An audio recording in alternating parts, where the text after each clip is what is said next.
ওকে, আসসালামু আলাইকুম সবাইকে। তো আমরা আমাদের ভার্সিটি মাস্টার ক্লাসের প্রথম লেকচারে চলে এসেছি। তো আপনাদের ভার্সিটি মাস্টার ক্লাসের প্রথম লেকচারটাতে আমরা অনেক কিছু নিয়ে পড়াশোনা করব আজকে। বাট যেহেতু আজকে আপনাদের উদ্ভাসের রুটিন অনুযায়ী ভার্সিটি ফার্স্ট পেপারের আজকে আমাদের ফার্স্ট ক্লাস, তো আজকে শুরুতে একটু আমাদের অ্যাডমিশন এর জিনিসগুলো নিয়ে জানতে হবে।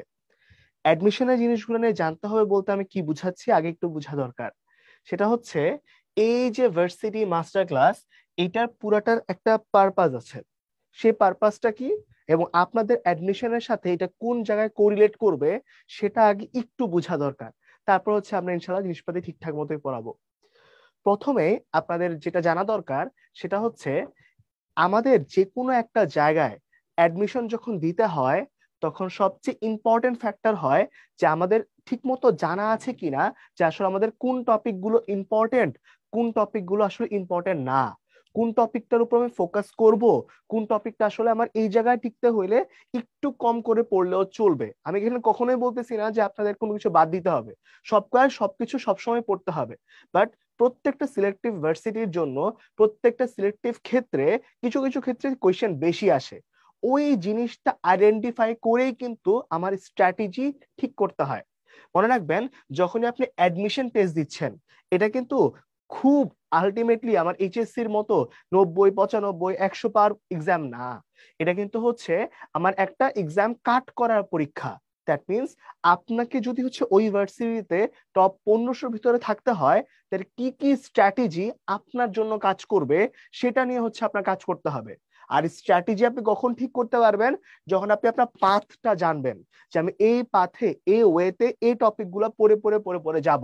হ্যাঁ, এই পাথটার জন্য কিন্তু হচ্ছে আলটিমেটলি আমাদের ক্লাসগুলো থ্রো করতে হয়। ওকে, এবং এই যে ভার্সিটি মাস্টার ক্লাস বা আপনাদের হোল অ্যাডমিশন সেশনটা যেটা যাবে, সেটাতে আপনারা কিভাবে কি করবেন তার যদি একটু গাইডলাইন দেই, তারপর আমি শুরু করছি।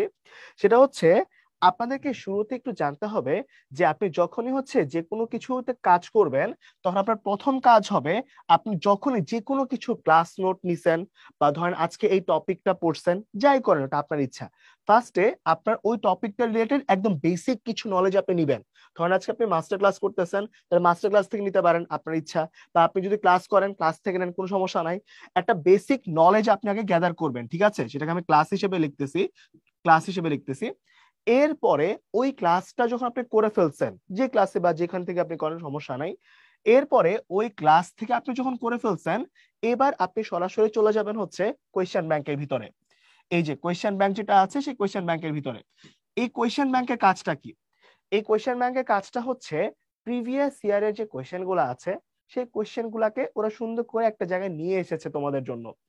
এখন যখন পুরা ক্লাসটাকে একসাথে নিয়ে আসা হয়েছে, তখন এটা খুবই একটা জোস ব্যাপার যে আপনি প্রথমবার যখন পড়তেছেন, তখন কখনোই আপনি বুঝবেন না যে কোনটা ইম্পর্টেন্ট কোনটা আনইম্পর্টেন্ট, এটা আপনার বোঝার দরকারও নাই। আপনার কাজ হবে খুব ধীরে সুস্থে করে সবগুলা কোয়েশ্চেন বুঝে বুঝে পড়া, নট মুখস্থ করা। কিন্তু প্রথম কেসে কাজ হবে কতটুকু বুঝতেছেন তার উপর ফোকাস করা, ঠিক আছে? এবার এরপর আপনি মার্কিং করবেন, প্রথমবারের মধ্যে আপনি পড়ে ফেলছেন, মোটামুটি বোঝার কাজ আপনার শেষ। এবার কয়েকদিন পর, মানে আজকে যখন একবার শেষ করছেন, প্রথমবার শেষ করতে কিন্তু অনেক কষ্ট হয়, কারণ আপনাকে কোয়েশ্চেন ব্যাংক পড়তে হবে।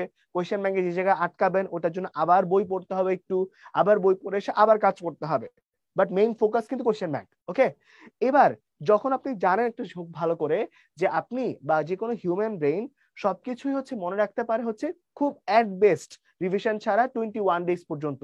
21 ডেজ এর পরে কিন্তু হচ্ছে আলটিমেটলি হিউম্যান ব্রেন অটোমেটিক জিনিসগুলা ভুলা শুরু করে। সো এই জন্য আমাদের খুব বড় ফোকাস থাকে যে আমাদেরকে একদম ক্লিয়ার কাট ওয়েতে কি করতে হবে, জিনিসগুলোকে কন্টিনিউয়াস রিভিশনের ভিতরে রাখতে হবে। সো যখন সেকেন্ড বার রিভিশন দিবেন, এই কোয়েশ্চেন ব্যাংক পড়ে ফেলছেন, ক্লাস নোট পড়ে ফেলছেন, এবার আপনি সরাসরি চলে যাবেন হচ্ছে আমাদের রিভিশনের ফেজের ভিতরে। এখন এই যে রিভাইজের যে ফেজটা, এটা কিন্তু হচ্ছে আপনার আজকেই দিতে হবে ব্যাপারটা এরকম না। এটা হচ্ছে আপনি এক সপ্তাহ পরে দেন, নেক্সট লেকচারে সময় দেন, যাই কোনো সমস্যা নাই। বাট রিভাইজ দেওয়ার একটা ওয়ে আছে। আপনি যদি ধরে ধরে সব কোয়েশ্চেন ব্যাংক পড়তে যান, তাহলে কিন্তু একটু ঘ্যানজাম হয়ে যাবে, কারণ আপনি এত পরে শেষ করতে পারবেন না, তখন মনে হবে এত বড় কেমনে পড়বো। এটা করা যাবে না। কি করতে হয় আমি বলি, প্রথমবার যখন কোয়েশ্চেন ব্যাংকটা পড়বেন না, তখন আপনি কিছু মার্কিং করবেন। মার্ক করবেন কি মার্কিং, আমি আপনাকে বলি। যে ধরেন আপনি বুঝতেছেন যে একটা সার্টেন টপিক থেকে কোয়েশ্চেন বেশি আসতেছে, তো এখন এই যে কোয়েশ্চেন বেশি আসতেছে এটা তো আপনাকে মার্ক করতে হবে।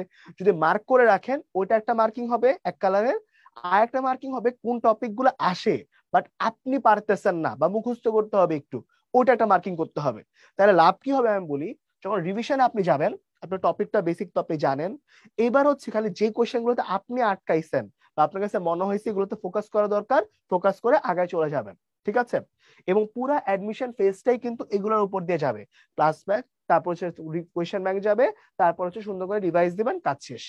এখন এই তিনটা ফেজ বাদেও যখন আপনাকে মনে হবে যে আমি পুরাটার উপর পুরা ফোকাসড, আমি পুরা জিনিসটা করে ফেলছি, তখন হচ্ছে আপনি এবার এক্সটার্নাল জিনিসপাতির দিকে যেতে পারেন যে আচ্ছা ঠিক আছে আমার আরো কিছু এক্সট্রা জিনিসপাতি আছে, আমি ওখান থেকে প্র্যাকটিস করতে পারি, বা আমি এক্সট্রা বই থেকে প্র্যাকটিস করতে পারি, আমি অন্যান্য জায়গায় কোশ্চেন সলভ করতে পারি, ইন্ডিয়ার কোশ্চেন সলভ করতে পারি, এমআইটি কোশ্চেন সলভ করতে পারি, ওগুলো পরের হিসাব কিন্তু। হ্যাঁ, আগে আপনাকে ইন্ডিভিজুয়াল আগে এইটুকু পর্যন্ত বুঝতে হবে, তারপরে এবার আমি সামনের দিকে যাব।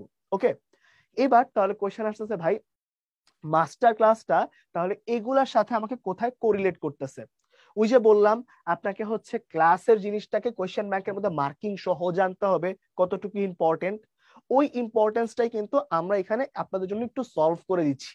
যে আচ্ছা ঠিক আছে, কেউ, আমি বলতেছি না কখনো যে আমি সব কোয়েশ্চেন সলভ করাচ্ছি কোয়েশ্চেন ব্যাংকের, এটা পসিবল না, ঠিক আছে, কিন্তু আমি এটা বলতেছি যে অ্যাটলিস্ট টাইপ যেগুলো থাকবে, যে একটা চ্যাপ্টারের ভিতরে যে টাইপগুলো যতটুকু ইম্পর্টেন্ট সেই টাইপগুলো যেন আপনারা বোঝেন, এবং বোঝার পর ওটার উপর ফোকাস করার সময় যেন আপনারা ইজিলি পারেন। ঠিক আছে? আমার কাজ হচ্ছে আপনাদের রিভিশন যে পোর্শনটুকু আছে এই পোর্শনটুকু আর কোয়েশ্চেন ব্যাংক পড়ার জন্য ইনিশিয়াল যে ফেজটা, ইনিশিয়াল ফেজের যে হচ্ছে আপনার ধারণাটুকু দরকার ওইটুকু যেন আপনার কাছে বেসিক চলে আসে। এবার বাকি কিন্তু নিজের কষ্ট আপনার নিজেই করতে হবে, আপনার স্ট্র্যাটেজি আপনাকে মেনটেন করতে হবে। ঠিক আছে? তো অনেকক্ষণ মধ্যে আপনাদের সময় নিলাম, যেহেতু ফার্স্ট ক্লাস আজকে ভার্সিটি মাস্টার ক্লাসের, একটু কথাবার্তা বলে নাও, কারণ আপনাদের ভার্সিটির কিন্তু এটা প্রথম ক্লাস হিসেবে যাচ্ছে। তো আমরা হচ্ছে আর সময় নষ্ট না করি, তো আমরা একটু শুরুতে হচ্ছে একটু কথাবার্তা বলে ফেলে যে হচ্ছে আজকে কোন টপিক পড়বো। আমরা আজকে পড়বো হচ্ছে ফার্স্ট পেপারের থার্ড চ্যাপ্টার নিয়ে, যেটা হচ্ছে মৌলের পর্যায়বৃত্ত ধর্ম এবং রাসায়নিক বন্ধন, এবং আজকে পড়বো আমরা লেকচার 1 নিয়ে। এবং যখন তুমি মৌলের পর্যায়বৃত্ত ধর্ম চাও তখন তোমার কাছে সবচেয়ে ইম্পর্টেন্ট কোন কথাটা হয়ে যায়, সেটা হচ্ছে পর্যায় সারণী। তো আজকে আমরা ওই পর্যায় সারণী চ্যাপ্টারটা নিয়ে ডিটেলসে আলোচনা করার চেষ্টা করব। তো আপনাদের সাথে এই ক্লাসটা নেওয়ার জন্য হচ্ছে ফুল টাইম থাকবো। আমার নাম হচ্ছে জিহাদ রিয়ান জিম, এবং আমি হচ্ছে বুয়েটে পড়তেছি ব্যাচ 16। সো চলো শুরু করা যাক। এখন প্রথমেই হচ্ছে যখন আমি কাজ করতেছি সেটা হচ্ছে আমাদের কোন টপিকের ফোকাস। আমি একটু আগে বলে এসেছিলাম যে আমার সবার আগে ইম্পর্টেন্ট দুইটা, একটা হচ্ছে মার্কিং, আর একটা কি, আর একটা হচ্ছে আমরা কোন জায়গার ভিতরে আমাদের কোন টপিক গুলা পড়তে হবে সেটার জিনিসটা। তো এখন শুরুতে আমি একটু ওইটার সামারি করে ফেলি। এই পুরো চ্যাপ্টারটা আমি কোন ওয়েতে বা কোন পাথ দিয়ে যাব সে পাথটা আগে একটু তোমাদেরকে বলে দিই। সেটা হচ্ছে শুরুতে আমি বললাম আগের পেজেও যে পর্যায় সারণী সবচেয়ে ইম্পর্টেন্ট ফ্যাক্টর হয়ে যাবে, কারণ ডিইউতে বলেন, জিএসটি তে বলেন, বা অন্য যে কোনো জায়গায় এমসিকিউ বেসের কোয়েশ্চেন গুলো বলেন না কেন, ওইখানে সবচেয়ে ইম্পর্টেন্ট ফ্যাক্টরই হচ্ছে পর্যায় সারণী। কারণ এটা পুরো কেমিস্ট্রির একটা বেসিস জিনিস, যে 118টা মৌল আছে, সবগুলা মৌলের একদম বেসিক জিনিসগুলো আপনি জানতেছেন কিনা, এটা অলমোস্ট সব ভার্সিটি হচ্ছে ট্রাই করবে। ওকে, সো আপনাদের পুরাতন নিয়ম নতুন নিয়ম সবগুলো হচ্ছে আলটিমেটলি ভিজুয়ালি পড়তে পারতে হবে। ঠিক আছে? এটা ফার্স্ট। সেকেন্ড হচ্ছে এই যে এসপিডিএফ, আপনারা সবাই জানেন যে কিছু ব্লক এলিমেন্ট আছে, এই ব্লক এলিমেন্ট গুলা কিছু সাধারণ ধর্ম আর একটা কর্ণ সম্পর্ক নামে একটা কথাবার্তা আছে, সেগুলো একটু পড়তে পারতে হবে। এবং এই দুইটা টপিকের ভিতরেই দেখেন আমাদের তিনটা করে স্টার দেওয়া। তিনটা করে স্টার দেওয়া মানে কি, ওই যে বলছিলাম মার্কিং, মনে পড়ে? ওই মার্কিং জিনিসটা কিন্তু এখানে ইম্পর্টেন্ট ফ্যাক্টর হয়ে যাবে, যে ভাই আমাদের এই চ্যাপ্টারের যদি কতগুলা টপিকের ভিতরে সবচেয়ে হাইয়েস্ট যেগুলো ইম্পর্টেন্ট সেগুলো হচ্ছে 3 স্টার, তারপর একটু কম হইলে 2 স্টার, তারপর যদি আর একটু কম হয় তাহলে 1 স্টার। বাট আবারও বলতেছি অ্যাডমিশনে কিন্তু কোনোটাই বাদ দেওয়া যাবে না। এখন তুমি যখন লাস্টে রিভাইজ দিবা তখন তোমার পক্ষে পুরোটা পড়া সম্ভব না। ঠিক আছে? অ্যাজ মানে তোমাদের মতোই তো আমি এক সময় পাশ করে গেছি, তাই না? তো যখন হচ্ছে আমি আমারটা পার করে গেছি, আমিও জানি যে প্রথমবার পড়ার সময় সবগুলো পড়তে পারবেন, কোনো সমস্যা নাই। বাট যখন সেকেন্ড বার বা থার্ড বার রিভাইজ দিতে আসবেন তখন আপনাকে কিছু সিলেক্টিভ টপিকের কিছু টপিক ধরে ধরেই পড়তে হয়। তো ওইটাতে আমি হেল্প করতে আসছি। ঠিক আছে? তো এবার দেখেন পরেরটার মধ্যে চলে যাই। তো এখন হচ্ছে পরেরটার মধ্যে কি কি আছে দেখেন, আমাদের পর্যায়বৃত্ত যে ধর্মগুলো আছে সেই ধর্মগুলো আছে, লাইক ইলেকট্রন আসক্তি নিয়ে আমরা কথাবার্তা বলতে পারবো, পারমাণবিক আকার নিয়ে পারবো, ব্যাসার্ধ নিয়ে পারবো, আয়নিকণ শক্তি, ধাতব অধাতব অনেক কিছু নিয়ে পড়তে পারবো। ঠিক আছে? তো আলটিমেটলি পর্যায় সারণী এই পোর্শনটুকু নিয়ে কথাবার্তা হবে। এবং এখানের মধ্যে মৌলের অক্সাইড আছে, ধর্ম আছে, সুপার অক্সাইড, পার অক্সাইড, সাব অক্সাইড অনেক কিছু আসবে। তারপর হচ্ছে এখানে আয়নিক বন্ধন, সমযোজী বন্ধন, সন্নিবেশ এগুলো আছে। ওই যে তোমরা ছোটবেলায় পড়ছিলা প্লাস মাইনাস মিলে আয়নিক, তারপর সমযোজী, ওই ব্যাপারগুলো চলে আসবে আর কি। এই সাইডের মধ্যে আছে কি বন্ধন, বন্ধন ক্রম আছে। আর এখানে এই যে অরবিটালের অধিক্রমণ, এটা তো তোমরা সবাই জানো, ওই যে সিগমা পাই আর অনেক কিছু হয়, তাই না? এরপরে যখন কাজ করছে তখন কি আছে দেখেন, তখন এই পার্টটুকুর ভিতরে আমাদের মোটামুটি সেকেন্ড পোর্শনে এই পোর্শনটুকু কাজ করতেছে, এই যে হাইব্রিডাইজেশন। এখন এটাকে আমরা মনে আছে সংকরায়ন বলি, যে সংকরায়ন বলি না, যে আচ্ছা এসপি ছিল, sp2 ছিল, sp3 ছিল, sp3d ছিল। তো এগুলো কিন্তু খুবই জোস জোস ব্যাপার, কারণ আকার কিন্তু এগুলোর উপর ডিপেন্ড করে। এবং এই চ্যাপ্টারের one of the most important topic কিন্তু এটাই। ঠিক আছে? তুমি একদম ধরে রাখতে পারো যে দুইটা কোশ্চেন অবশ্যই এই চ্যাপ্টার থেকে একদম আসেই। একটা হচ্ছে মৌল পর্যায় সারণী ব্যাপারটা থেকে, আর আরেকটা হচ্ছে এই যে সংকরণ ব্যাপারটা থেকে। সো এগুলো কিন্তু ভালো করে পারতে হবে। ঠিক আছে? তারপরে যে পোলার আয়ন ব্যাপারটা আছে, আয়নিক যৌগের ব্যাপারটা আছে, সমযোগের ব্যাপারটা আছে, এখানে হাইড্রোজেন বন্ডটা আছে। ঠিক আছে? ওই যে ডিএনএ আরএনএ তে থাকে, তারপর পানিতে হয়, H2S এ কেন হয় না, এগুলো কম্পারিজন আছে কিছু। এখানে জটিল যৌগের নামকরণ আছে, আর এখানে আকরিক টাকরিক অনেক কিছু চলে আসছে। তো এখন ব্যাপারটা হচ্ছে পুরো জিনিসটা নিয়ে যদি আমি কথাবার্তা বলি, তো এখানে ভিতরে সবচেয়ে ইম্পর্টেন্ট ফ্যাক্টর হচ্ছে আমাদের সবগুলা কিছুই পড়তে হবে, বাট যখন যেটা পড়াইতেছি সেটার দিকে মেইন বেসটা বুঝে ফেলতে হবে। ওকে? আর এই চ্যাপ্টারে শুধুমাত্র এই লাস্টের টপিক, এই যে এই আকরিকের ব্যাপারটা, এটা হচ্ছে একটু মুখস্থ টাইপের জিনিস। আমি বলতেছি না যে বাকিগুলো আপনার একটু কম গিয়ে করতে হবে, বাট এটা একটু মানে বেশি বেশি করে প্র্যাকটিস করতে হয় আসলে। কারণ হয় কি, একদম অন্যান্য ভার্সিটিতে সরাসরি কোয়েশ্চেন চলে আসে, এই যৌগটার নাম কি, এই যৌগটার সংকেত কি, এই যৌগটাতে কি হয়। সো এটা হচ্ছে একটু সমস্যা। ঠিক আছে? যদি আগে থেকে প্যারা না থাকে তাহলে পারতে একটু প্যারা হয়ে যায়। ওকে? তো অনেকক্ষণ পর্যন্ত আমি বলতে যাচ্ছি যে 11টা টোটাল হচ্ছে আলাদা টাইপ আছে। এই 11টা টাইপের উপর বেস করেই কিন্তু আমরা আলটিমেটলি পুরো চ্যাপ্টারটার গো থ্রু করব।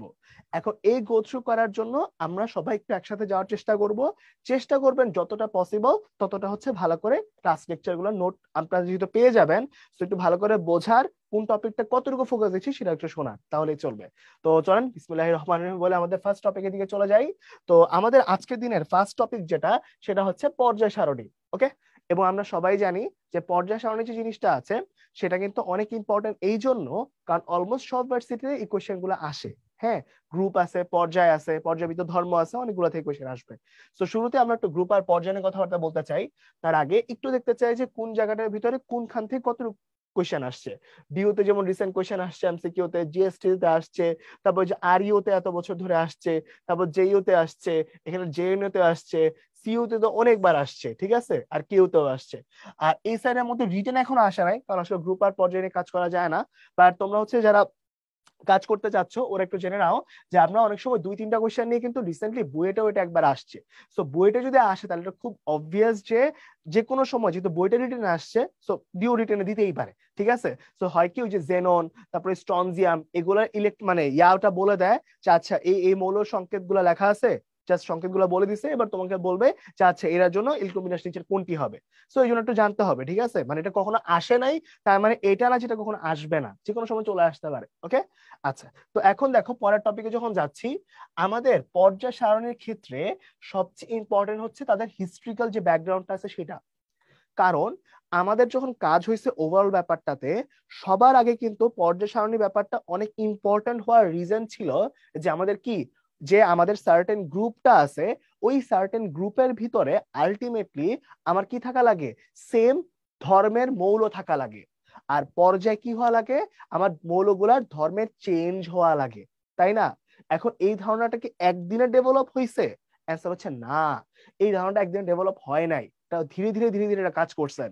সবার আগে এখানে হচ্ছে বিজ্ঞানের ডোবে রাইনার নামে একজন মানুষ ছিলেন। হ্যাঁ, এখানে যখন আমি কাজ করতেছি তখন এখানে ডোবে রাইনার নামে হচ্ছেন একজন মহান বিজ্ঞানী ছিলেন। এখন বিজ্ঞানের ডোবে রাইনার কি বলেছিলেন? বিজ্ঞানের ডোবে রাইনার বলেছিলেন যে আমাদের যদি প্রথম এবং তৃতীয় মৌল নিয়ে কাজ করি তাদের ভরের যোগফলটা 2 নম্বরের সমান হয়। ঠিক আছে? এরকম একটা ত্রয়ী সূত্র তার ছিল। এরপরে এই ত্রয়ী সূত্র নিয়ে কাজ করার পরে এরপরে চলে এসেছিলেন বিজ্ঞানী নিউল্যান্ড। নিউল্যান্ড নামে একজন মানুষ এসেছিলেন। উনি এসে কি বলছেন, বিজ্ঞানী নিউল্যান্ড এসে এই কথা বলার চেষ্টা করেছেন যে আমাদের প্রত্যেকটা 8 মৌল পর পর, যদি আপনি পারমাণবিক ভরকে বেস ধরেন, তাহলে প্রত্যেক 8 মৌল পর পর আমার ধর্ম রিপিটেশন হয়। এই ধর্মের রিপিটেশনকে নিউল্যান্ডের সূত্র বলা হয়ে থাকে। এখন এই দুজন মহান বিজ্ঞানীর যখন আমরা বেসটা পার করে ফেলছি, তারপরে আমরা চলে এসেছি বিজ্ঞানী মেন্ডেলেফের উপর। এবার যদি আমরা এখানে একটু ফোকাস করি, দেখেন মেন্ডেলেভ যিনি আছেন, বিজ্ঞানী মেন্ডেলেভ হচ্ছে সবার আগে আমাদের এই পর্যায় সারণী জিনিসটাকে সাজিয়ে ফেলেছেন। এবং উনি এটা বোঝানোর চেষ্টা করেছিলেন যে 1869 সালে মাত্র 63টা মৌলকে উনি হচ্ছে ভাগ করে ফেলেছিলেন। কিন্তু যেহেতু মৌল অনেক কম, এই জন্য কি হয়েছে বলেন তো, এই জন্য হচ্ছে আমার গ্রুপ এবং পর্যায় কিন্তু অত বেশি লাগেনি। এবং উনার সবচেয়ে ইম্পর্টেন্ট কথা যেটা ছিল যে উনি কিন্তু পুরো বেসটাকে সাজিয়েছিলেন পারমাণবিক ভর অনুযায়ী। কি অনুযায়ী? পারমাণবিক ভর। তো এখানে আমি জাস্ট ছোট্ট করে একটু লিখে দিই, এটা কিন্তু বেসটা কি ছিলেন, বেসটা ছিলেন পারমাণবিক ভর। এই জিনিসটা বেস ছিলেন তার, ঠিক আছে? এটুকু মনে রাখলেই চলবে। এবার একটু যদি ফোকাস করেন তাহলে খেয়াল করেন, এখানে আধুনিক পর্যায় সারণী যেটা, এটার মধ্যে কিন্তু 18টা গ্রুপ, 18টা, আচ্ছা এখানের মধ্যে হচ্ছে, এটার মধ্যে হচ্ছে 7টা পর্যায় আর 18টা গ্রুপ চলে আসছে, ঠিক আছে? তো এই যে 7টা পর্যায় 18টা গ্রুপ, এটা নিয়ে হচ্ছে আমাকে একটু কাজ করতে হবে। এখন দেখেন এই যে 7টা পর্যায় 18টা গ্রুপ আছে, এখানে আমি 118টা মৌলকে সাজাইছি, কিন্তু কার বেসিসে, কিসের বেসিসে আমি সাজাইলাম? সেটা হচ্ছে ইন্ডিভিজুয়ালি প্রথমে চিন্তা করা হয়েছিল যে আসলে আধুনিক পর্যায় সারণীটাতে আমরা যখন পারমাণবিক ভর অনুযায়ী সাজাইছি, তখন ধর্মের মিলটা অনেক ক্ষেত্রেই রুলটা ব্রেক হচ্ছিল। কেন? যে পটাশিয়াম আর্গনের কিছু ব্যাপার স্যাপার আছে, যে যদি আপনি পারমাণবিক ভর অনুযায়ী সাজান তাহলে পটাশিয়াম চলে যায় নিষ্ক্রিয় গ্যাসের গ্রুপে, আর এদিকে ও আবার চলে আসে। তো এখন তখন যেটা হয়ে যায় যে আমাদের ধর্মের মিলটা পাওয়া যায় না। তো পরবর্তীতে যেটা করা হয়েছে, আমাদের একদম ধরেই নেওয়া হয়েছে যে আমাদের আধুনিক পর্যায় সারণী অনুযায়ী পারমাণবিক যে সংখ্যাটা আছে, সে পারমাণবিক সংখ্যা অনুযায়ী কাজ করব, ঠিক আছে? এই পারমাণবিক সংখ্যা অনুযায়ী আমরা কাজ করতে চাচ্ছি। তো এখন এই যে পারমাণবিক সংখ্যা অনুযায়ী কাজ করব, এটাই কিন্তু আমার আধুনিক পর্যায় সারণী একদম বেস ছিল। এবং পরবর্তীতে গিয়ে যখন আমি কাজ করছি, তখন জিনিসটাকে আরো বেশি পরিমাণ যখন ডেভেলপ করা হয়েছে, তখন ইলেকট্রন বিন্যাসের ব্যাপার স্যাপার চলে আসছে। তাহলে মেইন বেসটা কিন্তু কি ছিল বলতো, পারমাণবিক সংখ্যার বেস চলে আসছিল। ওকে, তাহলে এখন একটু ফোকাস যদি করো, তাহলে এখন এই জায়গাটার ভিতরে আগের পেজের কথাগুলো একটু সাম আপ করতে চাই। শুরুতেই আমি যেটা বলতে যাচ্ছি সেটা হচ্ছে এই যে উপর থেকে নিচের দিকে যে জিনিসটা আছে, এটাকে আমরা কি বলি, এটাকে কিন্তু হচ্ছে আমরা আলটিমেটলি গ্রুপ বলে থাকি, তাই না? গ্রুপ বলে থাকি। অপর দিকে যখন আমি কাজ করতেছি, দেখেন আপনার এখানটার ভিতরে যখন আমরা এরকম লেফট টু রাইটের দিকে চিন্তা ভাবনা করবো, এই যে এরকম লেফট টু রাইট, তখন কিন্তু এটাকে আমরা কি বলি বলেন তো, তখন এটাকে আমরা বলি হচ্ছে পিরিয়ড, রাইট? তখন আমরা এটাকে পিরিয়ড বলে ফেলি। এই যে এই পোর্শনটুকুকে আমরা লেফট টু রাইটে গেলে এটাকে আমরা পিরিয়ড বলে ফেলবো, পর্যায় বলে ফেলবো, তাই না?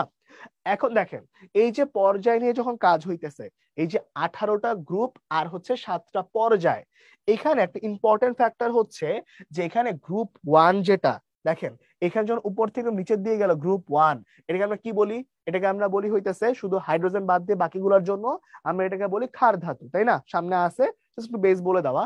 আর এখানে এটার নাম কি আছে, মৃৎক্ষার ধাতু আছে। মাঝখানে পোর্শন অনেকগুলো অবস্থান্তর আছে।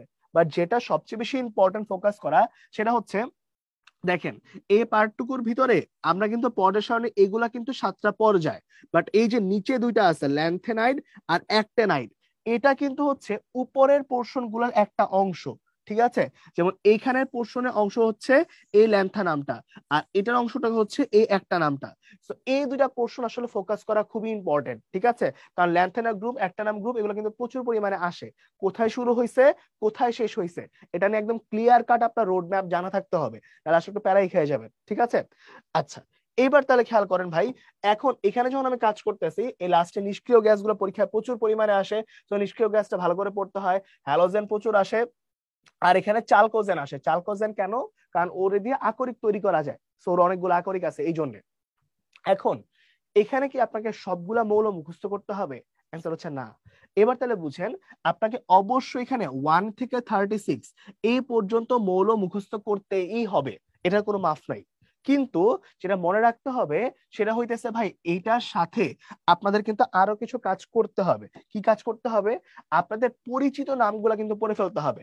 লাইক আমি একটু বুঝায় বলি, এখন ধরেন হচ্ছে আপনাকে কোয়েশ্চেন করছে 1 থেকে 36 এর বাইরে, বাট আলটিমেটলি আয়োডিন কিন্তু আপনার পরিচিত, হ্যাঁ, বা এই যে আপনার স্টিন, এটা কিন্তু আপনার পরিচিত, বা আপনার কাছে এই যে লেড আছে, এটা কিন্তু আপনার পরিচিত, বা এখানে হচ্ছে, এখানে মনে করেন এখানে মার্কারি আছে, পরিচিত, অরাম পরিচিত, সিলভার পরিচিত, প্যালাডিয়াম পরিচিত।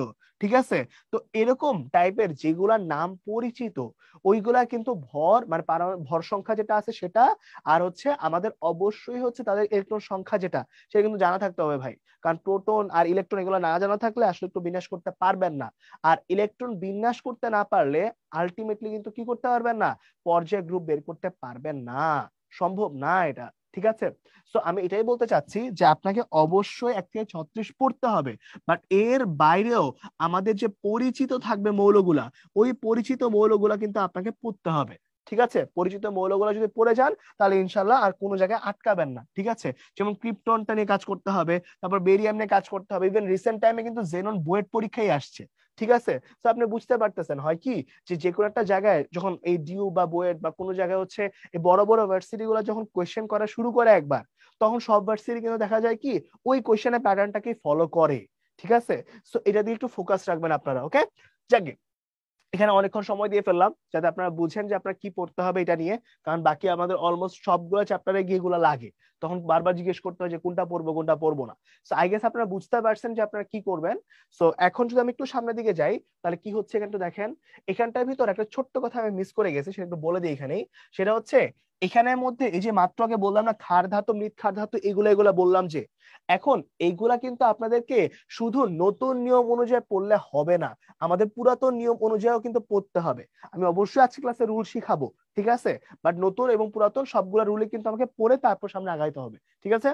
তো চলো, শুরুতে হচ্ছে আমরা এই জায়গাটার মধ্যে কাজ করে ফেলছি, যেখানে কি বলছে যে আধুনিক পর্যায় সারণী যেটা আছে, মৌলসমূহের ভৌত এবং রাসায়নিক যে ধর্মগুলো আছে সেটা নিম্নের কোন সংখ্যার উপর ভিত্তি করে কাজ করা হয়। তাহলে এখন আমাকে বলেন তো, একটু আগে পড়ে আসছেন যে আমাদের পর্যায় সারণীর ভিত্তি কোনটা ছিল, পারমাণবিক সংখ্যা। তাহলে পারমাণবিক সংখ্যা কার উপর বেস করে করা হয় বলেন তো, প্রোটন সংখ্যার উপর বেস করে করা হয়। সো এটা হচ্ছে একদম বেসিক যে ব্যাপারটা আছে সেই বেসিক ব্যাপারটা। ওকে? সো এটা কিন্তু আপনাদের খুব ভালো করে পারা উচিত। ওকে? আচ্ছা, এরপরে দেখেন ভাই, আমরা এখানে যখন কাজ করতেছি, এখানের মধ্যে ওই সেম কথাগুলোই লেখা, যে পর্যায় কয়টা আছে 7টা, আর গ্রুপ কয়টা আছে 18টা। এটা কিন্তু হচ্ছে আমরা একটু বলে আসছিলাম। আর এখানটার ভিতরে পর্যায় সারণী আরো একটু সুন্দর করে দেওয়া আছে, সবকিছু ঠিকঠাক মতো বলা আছে। এখন এই পেজটাতে একটা ইম্পর্টেন্ট ফ্যাক্টর আছে, সেটা কি?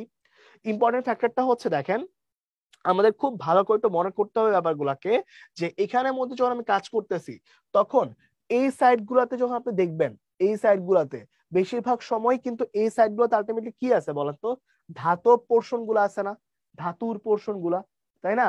এই ধাতুর পোর্শন গুলো আছে। আর এই সাইডে গেলে কিন্তু কি দেখেন, আমার অধাতুর যে পোর্শন গুলো আছে সেগুলো আছে। আমি বলতেছি না যেগুলো সবগুলো অধাতু, কিন্তু আমি বলছি এই যে সাইডটা, এই যে ফসফরাসের এই যে এখানে সাইডটা, এটা কিন্তু অনেকটাই হচ্ছে অধাতুর সাইড। সো আপনাকে একদম ক্লিয়ার কাট কম্পেয়ার করতে হবে যে ভাই এই গ্রুপ 1 2 এই সাইডে বেশিরভাগ ধাতু, এই সাইডে গেলে আবার বেশিরভাগ অধাতু। সো এই ব্যাপারটা একটু মাথায় রাখেন। ঠিক আছে? তাহলে এখন আমি এই কারণে বলতে চাচ্ছি যে এখানটার ভিতরে যত কিছুই করেন না কেন, আপনাদের এটা ক্লিয়ার কাট আইডিয়া থাকতে হবে যে আপনি যখন উপর থেকে নিচে নামতেছেন, তখন কিন্তু একটা গ্রুপ ওয়াইজ কাজ যখন হয়, তখন শেল বাড়ে তাই আকার বাড়ে, তা আপনি পর্যায়বৃত্ত ধর্মে আবার গিয়ে পড়বেন। আবার যখন এই পর্যায়ে বাম দিক থেকে ডান দিকে যাচ্ছেন, তখন কি হইতেছে বলেন তো, আলটিমেটলি এই সাইডে ছিল ধাতুগুলা, এই সাইডে অধাতুগুলা। তো আপনি ধাতু থেকে অধাতুর দিকে অ্যাপ্রোচ নিচ্ছেন।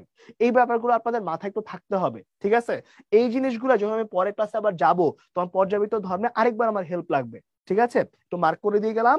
তো এখন দেখেন পরের পেজে যখন আমি যাচ্ছি, তখন এই এত বড় পর্যায় সারণীকে মুখস্থ রাখার জন্য আমরা আমাদের সুবিধা মতো কিছু ম্যাজিক নাম্বার বানায় ফেলছি। এই ম্যাজিক নাম্বার জিনিসটা কি? এই ম্যাজিক নাম্বার জিনিসটা হচ্ছে যে এই যে আমাদের পর্যায় আর এই যে আমাদের গ্রুপ এগুলা যে আছে, এইগুলোর সাথে আমরা প্রথম ক্ষেত্রে যদি 2 যোগ করি তাহলে পরের পর্যায়ে যাওয়া যায়। যেমন হাইড্রোজেনের সাথে 2 যোগ করলে কি লিথিয়ামকে পাওয়া গেছে। কিন্তু আবার যখন দ্বিতীয় পর্যায় থেকে তৃতীয় পর্যায়ে আসতে যাই, তখন কত যোগ করতে হয়? এই যে আমাদের 8 যোগ করতে হয়, তাহলে পরেরটা পাই। আবার 8 যোগ করলে পরেরটা পাই। আবার চতুর্থ পর্যায়ের পরে আমাকে কত কত করে যোগ করতে হয়? 18 করে যোগ করতে হয়। দেখো জিনিসটা কত সুন্দর।